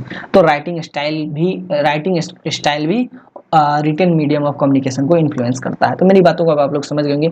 और देखिए दोस्तों, एक और इम्पोर्टेंट चीज बता देता हूँ कि जो कॉर्पोरेट कम्युनिकेशन होता है ना, कॉर्पोरेट मतलब व्यापार से संबंधित जो कम्युनिकेशन होते हैं ना, उसमें सबसे ज्यादा रिटन कम्युनिकेशन का यूज होता है, चाहे वो मेल के माध्यम से हो, चाहे वो व्हाट्सएप के माध्यम से हो, क्योंकि इसमें रिकॉर्ड्स को लंबा रखना होता है। इसीलिए कॉर्पोरेट कम्युनिकेशन में हमेशा रिटन मेथड ऑफ कम्युनिकेशन को यूज में लाया जाता है। तो मेरी बातों को आप लोग समझ गए। अब where the both mediums are used, कहां पर वर्बल कम्युनिकेशन के दोनों मीडियम को यूज किया जाता है, मतलब ओरल और रिटन दोनों को? तो जहां पर बातों को रिकॉर्ड के तौर पर रखना भी होता है और मैसेज को दूसरों तक पहुंचाना भी होता है, तो वहां पर बोथ मीडियम ऑफ कम्युनिकेशन को यूज किया जाता है। जैसे इग्नू वाले मैसेज को असाइनमेंट सबमिशन के डेट को एक्सटेंड करने की कोशिश करते हैं, तो वो एज अ रिटन रिकॉर्ड रखते भी हैं। वो यूट्यूब के माध्यम से, अन्य किसी माध्यम से बच्चों तक ये बात बता भी देते हैं कि भैया आपके डेट को एक्सटेंड कर दिया गया है, ठीक है। अब when follow up activities is necessary after a consultative meeting, तो देखिए आपने जो भी किया, ठीक है, उसका रिकॉर्ड रखना हो कहीं पे, तो वहां पर दोनों मीडियम का यूज होता है। जैसे पार्लियामेंट का सेशन होता है ना दोस्तों, पार्लियामेंट का सेशन, पार्लियामेंट मतलब जो हमारे संसद भवन का सेशन होता है, राज्यसभा विधानसभा का जो सेशन होता है, उसमें पहले क्या होता है कि ओरल मीडियम ऑफ कम्युनिकेशन को यूज किया जाता है। मतलब पहले हर एक एमपी एमएलए अपना भाषण दे करके, या मेंबर ऑफ पार्लियामेंट जो भी है, एमपी हो या राज्यसभा के मेंबर हो, वो अपना जो भी अपने मुद्दे वो रख देते हैं। फिर जो भी मुद्दे वो रखते हैं ना, उसको रिटन रिकॉर्ड के फॉर्मेट में रखा जाता है, ठीक है। उसको लिख करके फिर आगे उसको रखा जाता है, ताकि इन फ्यूचर जरूरत पड़ने पर उसको निकाला जा सके, ठीक है। तो ऐसी जगहों पर क्या होता है, तो both medium of communication use होता है, ठीक है। अब मान लेते हैं when audience participation is desired the presentation of building development plans for a city. अब मान लेते हैं किसी सिटी में किसी बिल्डिंग के डेवलपमेंट की प्लानिंग चल रही है। अब 10 लोग मिल गए, उन्होंने कहा भैया 3rd फ्लोर ऐसे बनेगा, 4th फ्लोर ऐसे बनेगा, 6th फ्लोर पर शीशे नहीं लगाए जाएंगे, 7th फ्लोर पर सिर्फ शीशे होंगे। अब आपने बोल दिया तो क्या काम हो गया? नहीं। ऑडियंस ने पार्टिसिपेशन दे दिया, ठीक है, लेकिन बोल देने से हो गया? नहीं, ऐसा नहीं हो सकता। तो उसको लिखना पड़ता है कि 6th फ्लोर पे ये नहीं होगा, नक्शा बनवाना पड़ता है। तो यहाँ पर क्या हो गया, दोनों मीडियम ऑफ कम्युनिकेशन को यूज किया गया है। आई होप आप लोग इन सभी बातों को समझ होंगे। अब आते हैं दूसरे नंबर पे, that is known as non verbal communication method. इसे हम कहते हैं, रेड पेन लेता हूँ इस बार, रेड वाला स्टाइलस लेता हूँ, अमौखिक संवाद। वैसे संवाद जो लिखकर या बोलकर नहीं किए जाए, उसे हम लोग अमौखिक संवाद की कैटेगरी में डालेंगे। Here the communication is wordless, जिसमें वर्ड को यूज ही नहीं किया जाता है। इसमें यूज क्या होता है, तो facial expression, body language, sign, symbol, gestures, it fall under this category. Your expression often shows how you associate with the message. If this non verbal expression are under control, communication can be regulated too. There are several types of it. Non-verbal communication refers to the sending and receiving of non-verbal message. We can say that communication or other than oral and written, such as gesture, body language, posture, tone of the voice, facial expression, is called non-verbal communication. The most significant part of the non-verbal communication is the speaker's body language. The receiver's interpretation of the message is aided by non-verbal communication. Non-verbal cues generally represent the situation more accurately than the verbal cues.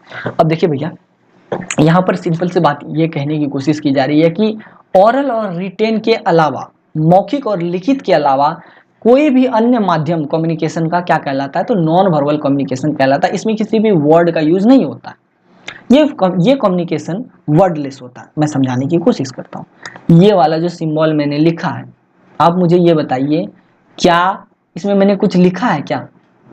ये symbol क्या है? आप लोग कहेंगे plus, तो क्या यहाँ पर मैंने प्लस लिखा है क्या? या ये सिंबल क्या है? एडिशन है। मैंने लिखा है क्या? नहीं लिखा है ना। ये वर्डलेस है। आपने सिंबल को देखते ही पहचान लिया कि ये एग्जैक्टली कहने की कोशिश क्या कर रहा है। ठीक है, मैसेज नोटिफिकेशन आया दोस्तों, आप लोगों ने भी शायद सुना होगा, सॉरी। ठीक है, तो इतनी बात समझ गए।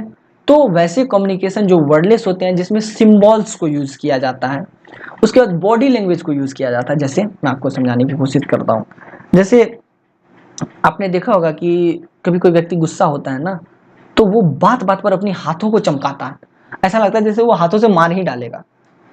तो ये बॉडी लैंग्वेज है। अब जैसे ही आप उसके हाथ को ऊपर नीचे होते देखेंगे ना, आपको एहसास हो जाएगा कि भैया कुछ ना कुछ तो मुद्दा है, मतलब सामने वाला गुस्से में है, खींच सकता है, एक दो लग जाएंगे तो भैया मैटर गड़बड़ा सकता है। तो ये क्या है? बॉडी लैंग्वेज है। ये भी नॉन वर्बल कम्युनिकेशन का एक हिस्सा है। अब फेशियल एक्सप्रेशन की बात करते हैं। जैसे कभी मिलिएगा अपनी प्रेमिका से, या कभी कोई, मेरा इरादा जस्ट जोकिंग वे में लीजिएगा इसको, बस समझाने की कोशिश कर रहा हूँ, किसी को बुरा लगे तो एक्सट्रीमली सॉरी।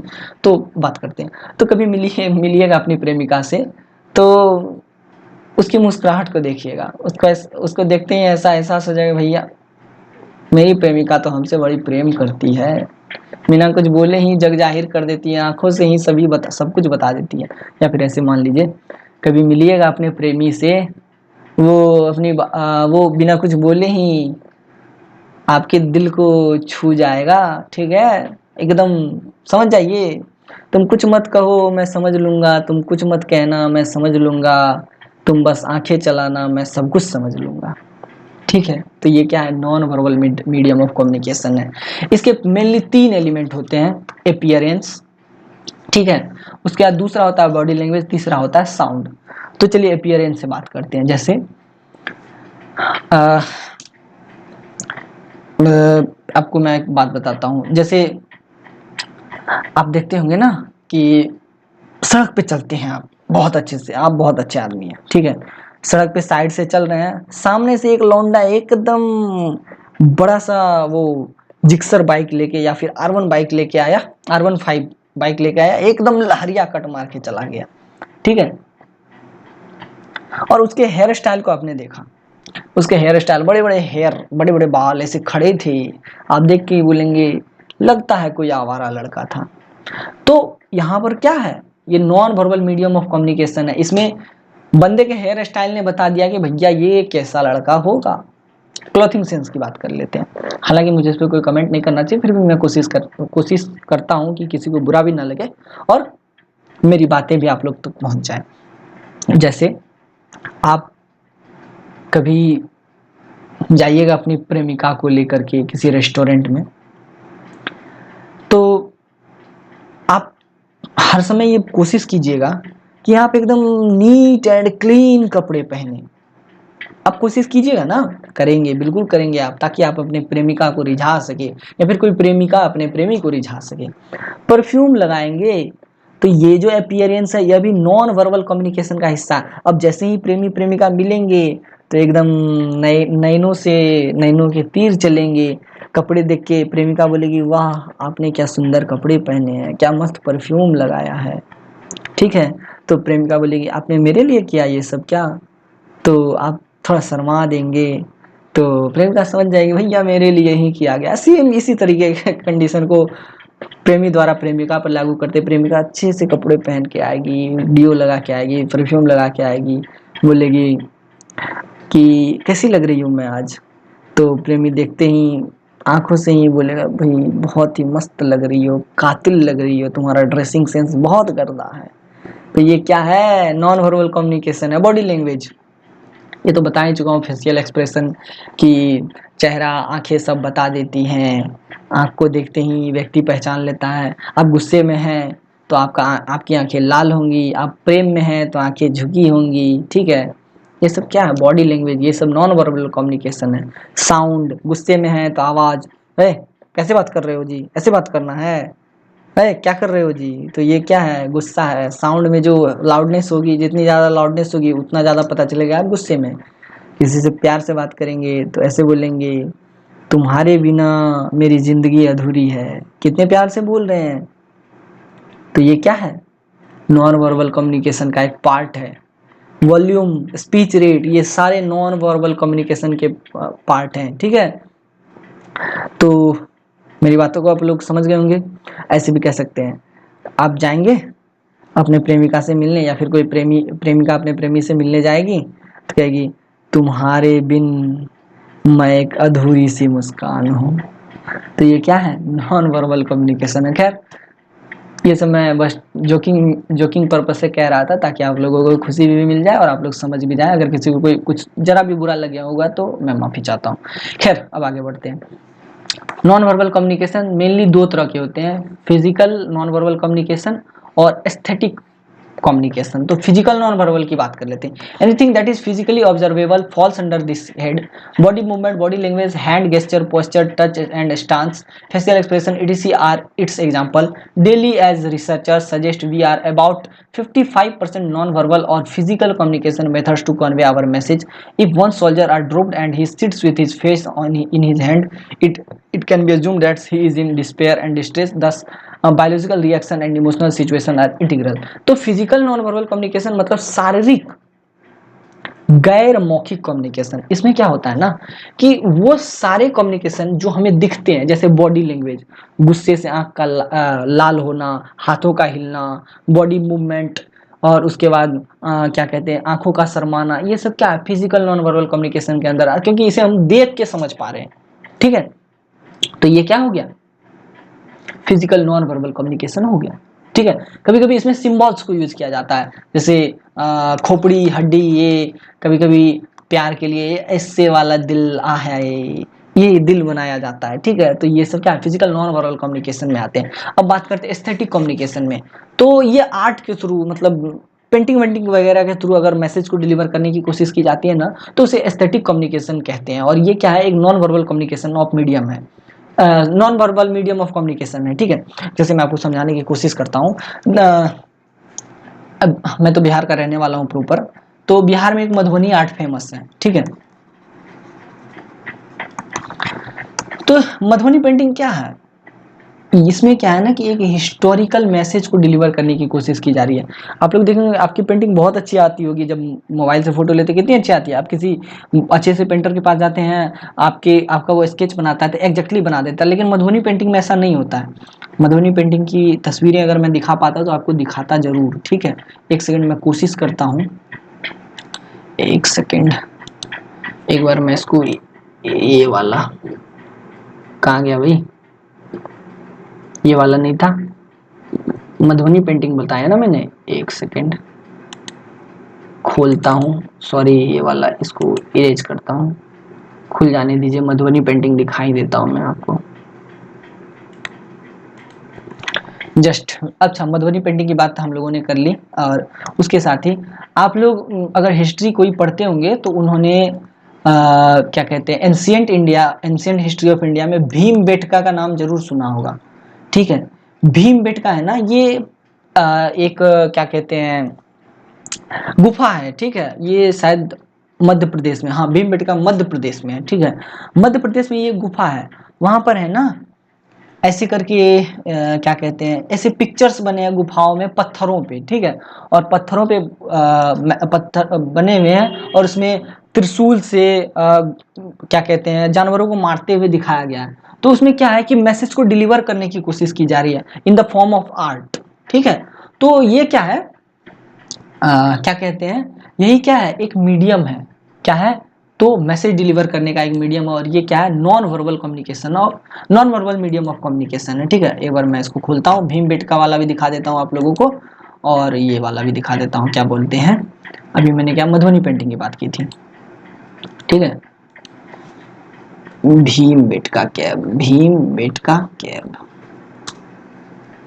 सॉरी ये लंबा खिंच जाएगा, ये लेक्चर लग रहा है। तो भीमबेटका कैब कहाँ पर है, मध्य प्रदेश में ही है शायद। Cab are located in Madhya Pradesh, सही है। इमेज में चलते हैं, इमेज में देखते हैं। भीमबेटका के साथ साथ मैंने क्या बात की थी, मधुबनी पेंटिंग, मधुबनी पेंटिंग, ये कहाँ गया भाई, मधुबनी पेंटिंग। ठीक है, देखिए ये रहा,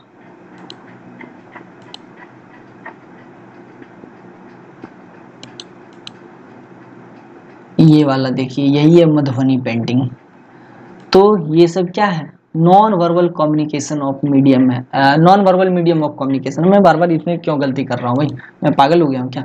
ये सारे जितने देख रहे हैं आप लोग, ये क्या है, राधा कृष्ण की स्टोरी बताई जाती है, क्या कहते हैं, मधुबनी पेंटिंग के माध्यम से। कभी कभी इसमें आजकल सीता राम प्रभु की भी स्टोरी जो है इसमें डिपिक्ट करने की कोशिश की जाती है। ठीक है, तो ये हिस्टोरिकल मैसेज कन्वे करने की कोशिश की जाती है।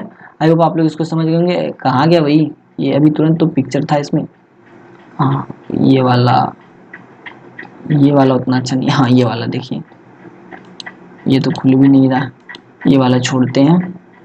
देखिए यहाँ दिख रहा होगा आप लोगों को, यहाँ देखिए ये घोड़े हैं, उस पर आदमी बैठा हुआ है, किसी के हाथ में तलवार है। ये देखिए ये लोग एक ग्रुप में चल रहे हैं। ठीक है, ये भीमबेटका कैब में ये मैसेज यहाँ पे देख लीजिए, यहाँ पे भी ये वाला अच्छे से क्लियर नहीं है, हाँ अब क्लियर हो गया, देखिए इसको। ठीक है, और भी मैसेज है, ये वाला भी देख लीजिए, इसमें भी देखिए, है ना, यहाँ ये जानवरों को दिखाया गया है। ये सब क्या है, ये सब एक तरह से इसको हम लोग non verbal method of communication में रख सकते हैं। ठीक है, क्योंकि इसमें पिक्चर्स के माध्यम से मैसेज डिपिक्ट करने की कोशिश की जा रही है, और इन्हीं पिक्चर्स को देख करके आज हम अपने ancient India, ancient history of India को डिपिक्ट करते हैं, अपने एंशियंट इंडिया को पढ़ते हैं कि हाँ एंशियंट में मतलब भूत में, प्राचीन काल में ऐसा ऐसा हुआ होगा कि लोग जो है अपने जीवन यापन के लिए भाले वाले बनाते होंगे, जंगलों में रहते होंगे। तो इन्हीं के माध्यम से हम इन सभी बातों को समझने की कोशिश करते हैं। ठीक है, खैर अब चलते हैं सीधे डिस्कशन पे, इसको यहाँ पर आगे आ जाते हैं हम लोग। ये वाला मैं फिर से ओपन कर देता हूँ। ठीक है, यहाँ तक हम लोग ये समझ गए। अब तीसरा है visual communication. Using tools that involve visual aids like drawing, diagrams, graphical representation, and illustration, etc. are mode of visual communication. These also aid verbal communication and bring out a greater impact. तो ये visual communication क्या होता है, जिसमें हम लोग Venn diagram, graphical representation इत्यादि तैयार करते हैं और उसके माध्यम से मैसेज कन्वे करने की कोशिश करते हैं, तो उसे हम लोग विजुअल कम्युनिकेशन का एक हिस्सा मानेंगे। जैसे मैं आपको एक एग्जांपल देता हूँ, आप लोगों ने मैथ में पढ़ा होगा पाई चार्ट, पाई चार्ट, उसके बाद फ्लो चार्ट, ये सब क्या है, तो ये सभी विजुअल कम्युनिकेशन के माध्यम है। ठीक है, एक सेकंड में एक बार दिखा भी देता हूं आप लोगों को, देखता हूं एक सेकंड, ये गया, इसको इरेज करते हैं, चार्ट, ये देखिए ये है पाई चार्ट। ठीक है, 45 डिग्री, 108 डिग्री, तो 81 डिग्री, 72 डिग्री, 50, ये जो 45 डिग्री है ये वाला देखिए, ये सोशल साइंस को डिपिक्ट कर रहा है। ये 81 डिग्री ये साइंस को डिपिक्ट कर रहा है। तो ये क्या है पाई चार्ट, इसके माध्यम से आप क्या समझते हैं, इसके माध्यम से कुछ मैसेज कन्वे करने की कोशिश की जा रही है, बोलिए हाँ। जैसे इसको देख लीजिए, यहाँ पर देख लीजिए, ये येलो वाला कौन है, क्रिकेट खेलने वाले लोग हैं। ठीक है, फेवरेट स्पोर्ट्स। ठीक है, ये लोग वो हैं जिनको क्रिकेट पसंद है। हॉकी, ये वाले हॉकी वाले हैं, ये लोग वो हैं जिनको हॉकी पसंद है। तो ये क्या हो गया भैया, ये सब विजुअल कम्युनिकेशन का एक माध्यम हो गया। ठीक है, तो आई होप आप लोग इसको समझ गए होंगे। चलिए फुल स्क्रीन मोड में चलते हैं, फिर आगे डिस्कस करते हैं। अब अदर टाइप्स ऑफ कम्युनिकेशन, तो mainly two types of communication, formal and informal.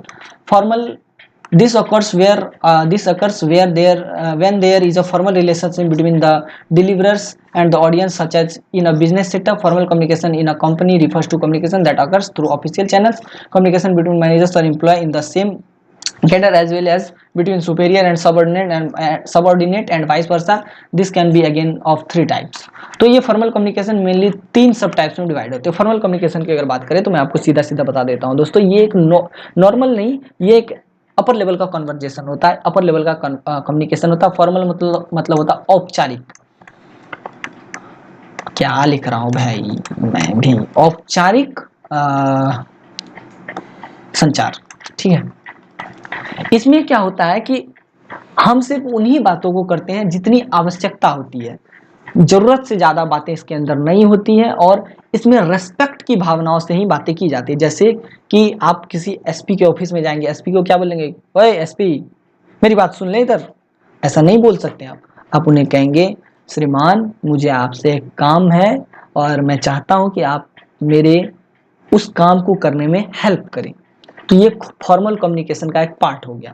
और फॉर्मल कम्युनिकेशन अक्सर कंपनी के अंदर देखने को मिलता है। आप किसी कंपनी में एम्प्लॉय है, किसी कंपनी में वर्कर है, तो आप क्या करेंगे, अपने सीनियर को बोलेंगे ओ हीरो इधर आ, आज मेरे को तुम्हारे काम नहीं करने, मैं जा रहा हूँ छुट्टी पे। ऐसा नहीं बोल सकते हैं आप उन्हें कहेंगे सर मुझे आज छुट्टी चाहिए, प्लीज मेरी छुट्टी को ग्रांट कर दीजिए, आज मैं लीव लेना चाहता हूँ। ये फॉर्मल कम्युनिकेशन का एक मीडियम है, sorry formal medium of communication है। ठीक है, क्या बोलता हूं मैं, बार बार मैं कंफ्यूज हो रहा हूं। अब देखिए इसके अंदर टोटली तीन सब टाइप होते हैं। Vertical, when the flow of information is along with the organizational structure both up and down. Horizontal, when where communication happens between organization of simple level, organizations of similar level. Diagonal, when communication occurs the employee of different departments। तो ऐसा है कि vertical formal communication तब होता है जब message का flow up level से डाउन लेवल तक होता है। ठीक है, मतलब ऊपर के ऑफिशियल ने नीचे वाले को आदेश दिया, तो जैसे कि मैनेजिंग डायरेक्टर ने अपने छोटे मोटे स्टाफ को बताया, तो ये वर्टिकल कम्युनिकेशन हो गया। ठीक है, या फिर छोटे मोटे स्टाफ ने कुछ मैसेज जो है अपने मैनेजिंग डायरेक्टर को दिया, तो ये वर्टिकल कम्युनिकेशन हो गया। हॉरिजॉन्टल की बात करते हैं तो एक मैनेजिंग डायरेक्टर है, किसी कंपनी में दो मैनेजिंग डायरेक्टर हैं, तो जब दोनों मैनेजिंग डायरेक्टर आपस में बातें करेंगे, या फिर मान लेते हैं किसी कंपनी में दो सीईओ हैं, ठीक है, तो दोनों आपस में बातें करेंगे तो उसे हम हॉरिजॉन्टल कहेंगे। जबकि डायगोनल की बात करें तो अगर किसी कंपनी में एक डिपार्टमेंट से दूसरे डिपार्टमेंट में मैसेज पहुंचाने की कोशिश की जाती है तो उसे क्या कहा जाता है, diagonal message, diagonal method of formal communication कहा जाता है। जैसे मैं आपको समझाने की कोशिश कर रहा हूँ, जैसे कि आप किसी हॉस्पिटल में चले जाइए, उस हॉस्पिटल में टोटल 10 डिपार्टमेंट है, जैसे कि न्यूरो सर्जरी, ऑर्थोपेडिक्स। अब न्यूरो सर्जरी डिपार्टमेंट को कुछ मैसेज ऑर्थोपेडिक्स तक पहुंचाना है, तो यहाँ डिपार्टमेंट्स अलग अलग हैं, अलग अलग डिपार्टमेंट्स में जो कन्वर्जेशन हो रहा है, तो that will be known as diagonal method of formal communication. I hope all these things are now clear and you must answer this question when this question will be asked in your examination. ठीक है, now we will talk about informal communication, the extremely general communication without any hint of formality among any random people is termed as informal communication. It is surprising that contrary to the popular belief, it is the non-verbal mode of that completes most of the communication, almost 50% of it। ठीक है, आगे देखते हैं अगली slide में क्या है। Thus the flow of information is higher in this mode. Knowing the type of acquiring the right communication skills can ensure success in any venture on one partakes in these types of communication spread swiftly and is difficult to track down the source. Sometimes such communication leads to rumor and thus creates confusion in the organization। देखिए ये जो अभी मैंने कहा ना informal, ये अनौपचारिक हो गया, अनौपचारिक कन्वर्जेशन हो गया। ठीक है, अनौपचारिक का मतलब हो गया सामान्य सा कन्वर्जेशन। जैसे मैं आप अपने दोस्तों से आपस में बातें करते हैं ना, तो उसे हम क्या कहेंगे, अनौपचारिक कहेंगे। इसमें कोई ग्रामेटिकल, विशेष ग्रामेटिकल स्किल्स की आवश्यकता नहीं है। आप अपने दोस्त को ऐसे भी तो बोल सकते हैं, ओ हीरो इधर आ जा, चल तेरे साथ घूमने चलूंगा, चल आज हम लोग डिनर करने चलेंगे। तो यहाँ पर क्या बहुत ज़्यादा बहुत ज़्यादा फॉर्मल होने की आवश्यकता पड़ी क्या? बहुत ज़्यादा सम्मान सद्भावना दिखाने की आवश्यकता पड़ी क्या? नहीं, जो नॉर्मल कन्वर्जेशन है। आपको ये जानकर हैरानी होगी कि हमारे ज़िंदगी के मैक्सिमम हिस्से इसी कन्वर्जेशन के साथ गुजरते हैं, इसी कम्युनिकेशन के साथ गुजरते हैं, इनफॉर्मल। सोते जागते उठते बैठते हम लोग मैक्सिमम टाइम इसी इनफॉर्मल कम्युनिकेशन मीडियम को यूज करते हैं। ठीक है, I hope all this things are now clear. अब है what are the macro functions of communication. Communications के मैक्रो फंक्शंस क्या हैं?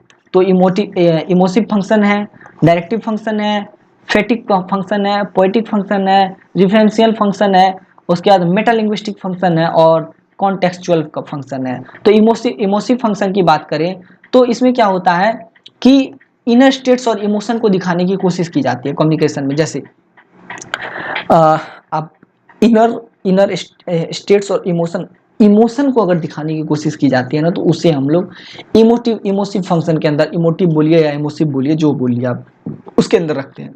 तो इसमें क्या होता है, जैसे आपने किसी को कुछ गलत होते हुए देखा, किसी के साथ कुछ गलत होते हुए देखा, तो आप जोर से चिल्ला ओ नो, तो ये क्या है, इमोसिव फंक्शन ऑफ कम्युनिकेशन है। या फिर आपके साथ कुछ बुरा हुआ तो आप बोलते आह शिट, ठीक है, ये क्या हो गया, इमोसिव फंक्शन हो गया। डायरेक्टिव फंक्शन की बात करते हैं तो इसमें बिहेवियर को चेक करने की कोशिश की जाती है। जैसे कोई बंदा अगर मतलब बदतमीज टाइप का है, ठीक है, तो वहां पर क्या होता है कि वो आएगा, गेट खोलेगा, रूम के अंदर इन करेगा, लेकिन रूम को नहीं लगाएगा। तो आप उसे कहेंगे क्लोज द डोर, ठीक है। तो क्लोज द डोर कह रहे हैं तो आप उसे डायरेक्शन दे रहे हैं भैया ये काम करो। आप चाहे तो प्यार से बोलिए या फिर आप उसे गुस्से में बोलिए क्लोज द डोर, तो ये गुस्से में बोला आपने, अब ऐसा कहेंगे प्लीज क्लोज द डोर, तो यहाँ पर आप तब भी डायरेक्शन दे रहे हैं लेकिन पोलाइटली दे रहे हैं, तो ये डायरेक्टिव फंक्शन हो गया।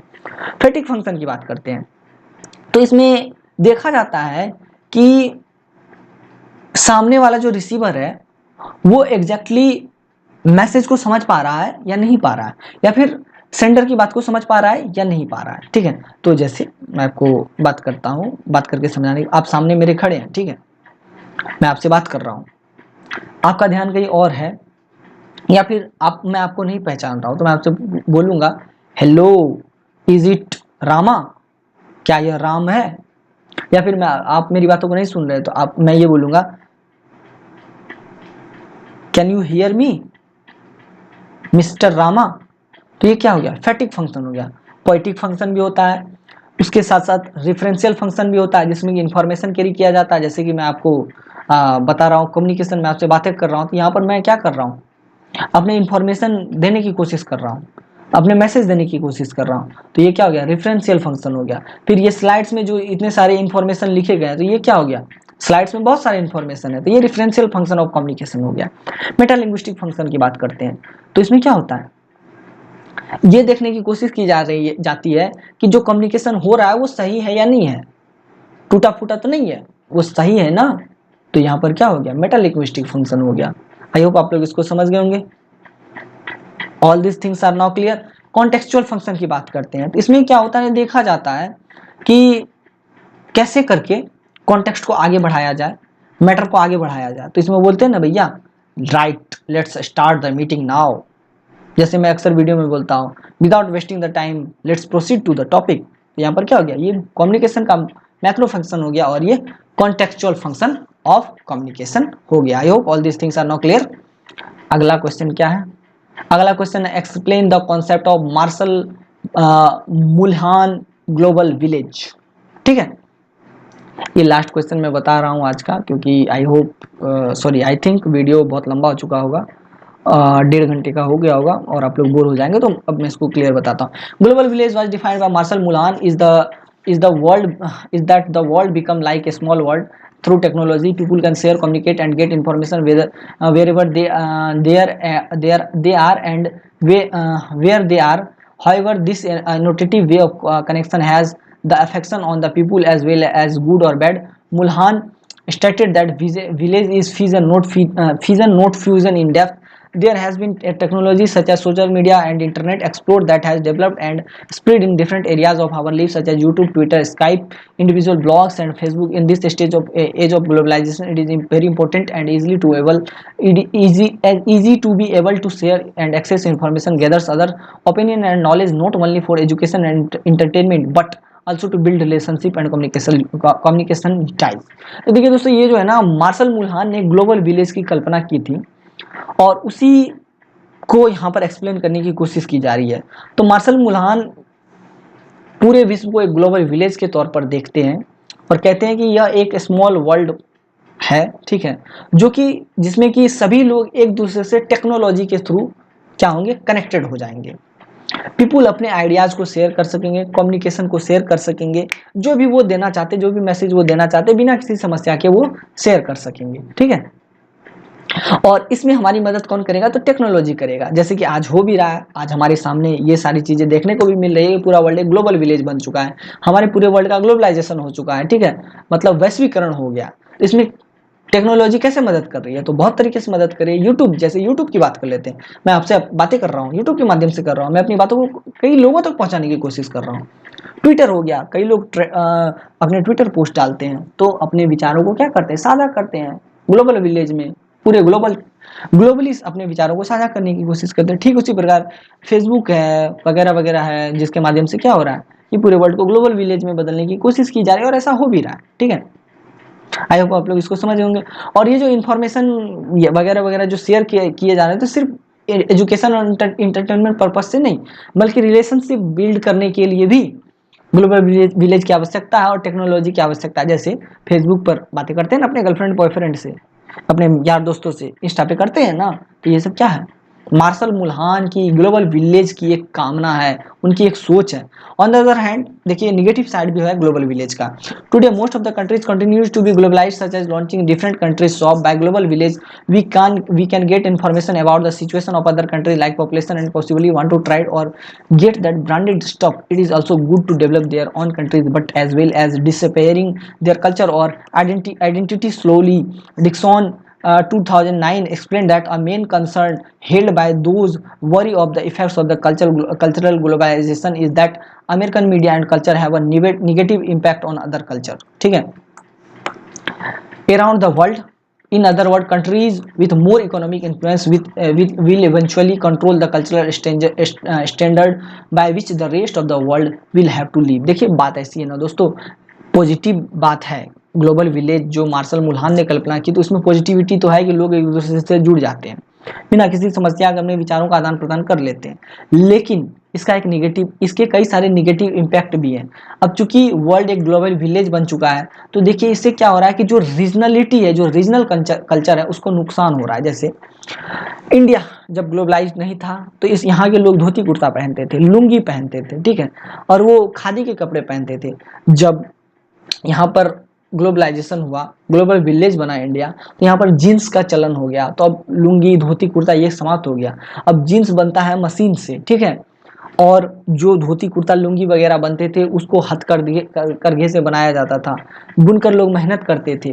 तो यहाँ पे क्या हुआ, जीन्स के आने से क्या हुआ, तो भारी मात्रा में जीन्स पूरे भारत में बढ़ गया और जो छोटे मोटे जो बुनकर थे, जो अपने मेहनत से अच्छे अच्छे लुंगी धोती वगैरह कुर्ता वगैरह बनाते थे, तो उनको नुकसान होने लगा। तो रीजनलिटी जो संस्कृति है, जो स्थानीय संस्कृति है, जो स्थानीय सभ्यता, उसका विनाश होने लगा। तो यह इसका एक बैड इम्पैक्ट है।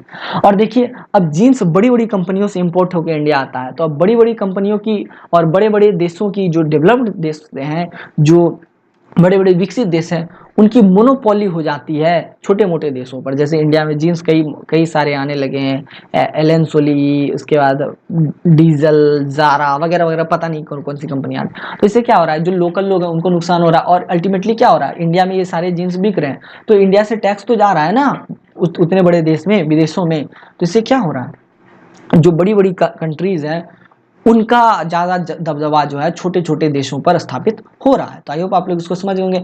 देर are lot of kinds of special cultures in the whole this world and we have to keep and continue to save that cultures to the future.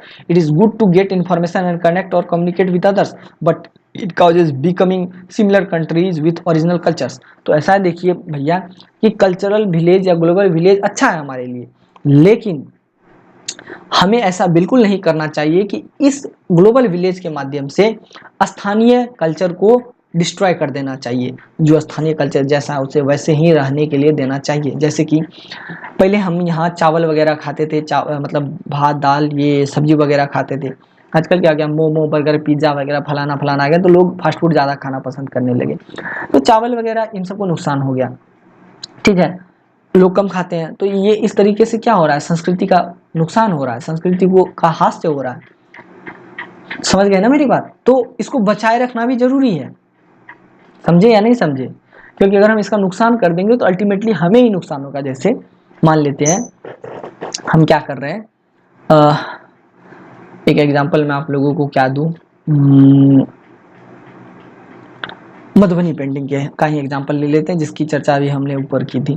Madhubani painting जैसे क्या करते हैं हम, मधुबनी पेंटिंग को रिप्लेस करके अच्छे अच्छे वाले पेंटिंग बना देंगे, ठीक है। मधुबनी पेंटिंग पूरे विश्व भर में फेमस है अपने पेंटिंग स्टाइल के लिए। अब क्या करेंगे, बड़े बड़े पेंटर्स लेकर के आएंगे और हम अच्छे अच्छे पेंटिंग बना देंगे, वो बड़े अच्छे अच्छे पोर्ट्रेट्स बना देंगे। इससे क्या होगा, जो संस्कृति है मधुबनी पेंटिंग की, जो संस्कृति है वो विलुप्त हो जाएगी। तो उसको सेव करना है हमें, ताकि इन फ्यूचर उसको मतलब और बड़े लेवल पे बढ़ाया जा सके। तो रीजनल कल्चर्स को बढ़ाना जरूरी है। Now it is global village gives us the opportunity to easily connect with others, get और share information. We do not think much about the distance, cost or time. It is good tool to connect with others. However, too much information around us sometimes breaks our original culture, identity, traditions. So we have to consider and understood that there are both positive and negative sides of the global village and we need to use efficiently and effectively। देखिए अभी के दौर में global village हमें एक opportunity देता है एक दूसरे से जुड़ने का और अपने इंफॉर्मेशन को एक दूसरे से शेयर करने का, अपने रिलेशनशिप को एक दूसरे से एस्टेब्लिश करने का। लेकिन हमें इसको भी लिमिटेड तरीके से यूज करना चाहिए, क्योंकि अगर हम ग्लोबल विलेज कंसेप्ट को बहुत ज़्यादा यूज करेंगे तो इससे हमारा जो ओरिजिनल कल्चर है वो डिस्ट्रॉय होगा। जब मोबाइल नहीं था ना दोस्तों, तो यकीन मानिए कि एक दोस्त दूसरे दोस्त के पास जाते थे, अच्छे से बातें करते थे, साथ में खेलते कूदते थे। मोबाइल आ गया, अब सामने दोस्त पड़ा होता है लेकिन हम उसे सामने सीधे सीधे बात ना करके व्हाट्सएप पे चैट करते हैं। तो हमारा जो ओरिजिनल कल्चर था वो कहाँ रह गया? पहले बच्चे जन्म लेते थे ना, तो उसको 1-2 साल के बाद क्रिकेट खेलने में मजा आता था, मतलब 2-3 साल के बाद वो छोटे छोटे बैट से क्रिकेट खेलते थे। अभी बच्चे जन्म लेने के 6 दिन 7 दिन के बाद क्या करते हैं, मोबाइल देखना पसंद करते हैं। तो इससे हमारे कल्चर का नुकसान हो रहा है। तो ग्लोबल विलेज कॉन्सेप्ट को क्या करना चाहिए, अच्छे से यूज करना चाहिए, उसको उस पर ज़्यादा डिपेंडेंट नहीं होना चाहिए और हमारे ओरिजिनल कल्चर को भी बचाए रखने की कोशिश करनी चाहिए। तो हम ये कह सकते हैं कि इस ग्लोबल विलेज कॉन्सेप्ट में पॉजिटिविटी और निगेटिविटी दोनों ही चीज़ें हैं और दोनों को बैलेंस करके अगर हम चलते हैं तो ये ग्लोबल विलेज का कॉन्सेप्ट हमारे लिए अच्छा है, बेहतरीन है। आई होप आप लोग इन सभी बातों को समझ गए होंगे, ठीक है। चलिए देखते हैं आगे क्या है। Question 5, what are the barriers to effective communication, how these barriers can be removed, what do you mean by barriers to communication, list all the important barriers to effective communication, ये वगैरह वगैरह। इसको आज मैं डिस्कस नहीं करूँगा क्योंकि क्या ही बताऊँ, मैं बहुत ही मतलब बोलते बोलते थक चुका हूँ, पानी भी नहीं पी रखी है मैंने और साथ में रात के 2 बज चुके हैं। कल के वीडियो सेशन में मैं इसको कंप्लीट करने की कोशिश करूंगा, हालांकि इसमें अभी भी बहुत सारी चीज़ें हैं बताने को, ठीक है। देखते हैं 55 पेज है वही टोटल, बहुत है। अभी तो मैंने केवल 17 पेज क्लियर किए हैं, 17 पेज। चलिए देखता हूँ, 1 सेकेंड। सही में बहुत सारी चीज़ें हैं बताने के लिए भी। इसमें 3 वीडियो सेशन आ सकता है संभवतः। खैर, तो आज के लिए इतना ही। और इसमें 1 सेकंड अभी आप लोग जाइएगा नहीं दोस्तों, हम लोग कुछ प्रीवियस ईयर क्वेश्चन देख लेते हैं, उसको लगाने की कोशिश करते हैं। अभी describe 2 functions that visuals helps us to perform easily and effectively. तो विजुअल कम्युनिकेशन की हमने चर्चा की ना अभी, मधुबनी पेंटिंग और भीमबेटका कैब के बारे में हम लोगों ने डिस्कस किया। इसके 2 फंक्शन, मैसेज कन्वे करते हैं ये, ठीक है, इसके माध्यम से हिस्टोरिकल मैसेज को कन्वे करने की कोशिश की जाती है, इसमें बताने की आवश्यकता है नहीं। What is appropriate language and tone while attending a meeting and why. तो अप्रोप्रिएट लैंग्वेज क्या होगा भैया, और टोन कैसा होगा, हमारा टोन क्या होगा, फॉर्मल टोन होगा। अप्रोप्रिएट लैंग्वेज क्या होगा, फॉर्मल मीडियम ऑफ कम्युनिकेशन हमारा यहाँ यूज होगा। और क्यों यूज होगा, क्योंकि हम अगर अनइवन बातें करेंगे तो इससे हमारा ही नुकसान होगा और नॉइज बढ़ेगा चैनल में, और फिर हमें दिक्कत होगी। What is non verbal communication discuss कर चुके हैं। What are various macro functions of communication discuss कर चुके हैं। Write a short note on essential group discussion, ये अभी हम लोगों ने डिस्कस नहीं किया है, इसको हम लोग नेक्स्ट स्लाइड में देखेंगे, सॉरी नेक्स्ट वीडियो में देखेंगे, नेक्स्ट वीडियो सेशन में इसको हम लोग देखेंगे। आगे बढ़ते हैं। एक्सप्लेन इंटरप्रेटिव, ये भी नहीं है, ये भी नहीं है, ये भी नहीं है, ये भी, ये सब अगले अगले अगले वाले चैप्टर में, सॉरी अगले डिस्कशन में, अगले वीडियो सीरीज में हम लोग देखेंगे। दूसरे वाले में आते हैं। What are the barriers to communication, नहीं इसकी चर्चा अभी मैंने की नहीं, अभी करने वाला था लेकिन आगे करेंगे। What are the advantage of non verbal communication, देखिए हाँ ये मैंने आपको नहीं बताया, ये मैं आप लोगों को बता देता हूँ। एक सिंपल सी बात बताता हूँ। देखिए दोस्तों, अब मान लेते हैं आप सड़क पे खड़े हैं, ठीक है, रेड सिग्नल हो गया, अब आपके और वहां पर एक वो हवलदार है जो ट्रैफिक पुलिस वाला है, वो क्या कर रहा है कि आपको, मतलब रेड सिग्नल हो गया तो आप रुक गए ना, सिग्नल आते हैं आप रुक गए। अब बताइए, आप सोचिए जरा, रेड सिग्नल ना होता, ठीक है, तो वो जो ट्रैफिक पुलिस वाला है वो 500 गाड़ियों को अपने मैसेज कन्वे कर पाता क्या। एक सेकेंड, बैटरी डिस्चार्ज हो गया, 20% हो गया, मैं थोड़ा चार्जर ऑन कर देता हूँ, ठीक है ऑन हो गया है। हाँ अब आते हैं, तो वो 500 लोगों को तुरंत मैसेज दे पाता क्या, नहीं दे पाता। तो मैसेज दे कौन रहा है, रेड सिग्नल दे रहा है कि भैया आपको रुक जाना है। तो ये क्या एडवांटेज है, नॉन वर्बल कम्युनिकेशन का एडवांटेज यही है कि ये शॉर्ट टाइम में लंबे लोगों तक पहुंचा जा सकता है, ठीक है। इनफैक्ट हम अपने जिंदगी में है ना, जब मैक्सिमम लोगों को टारगेट करने की कोशिश करते हैं तो वहां पर हम लोग maximum times non verbal communication of non verbal method of communication को यूज करते हैं, ठीक है। आई होप आप लोग इन सभी बातों को समझ गए। क्लियर, आगे देखते हैं आगे क्या है। ये सब अगले वाले डिस्कशन का टॉपिक है, अगले वाले वीडियो सेशन में हम लोग इसको देखेंगे। इस पे आते हैं। What are the characteristic of conversation, ये भी अगले वाले का टॉपिक है। Reading involves complex cognitive skills, ये वाला भी अगला है, ठीक है। What are the difference reading for literal, ये वाला भी अगला है। मीटिंग एटिक्वेट, होमोनिम, होमोफोन्स, ये सब अगले वाले का है टॉपिक, ये देखते हैं, इसको देखते हैं एक बार। To function that visual helps us to perform, ये तो मैंने बता दिया ना भाई, टू फंक्शन विजुअल कैसे हेल्प करता है। अप्रोप्रिएट लैंग्वेज, ये भी बता, ये तो ये दोनों सेम खुल गया क्या,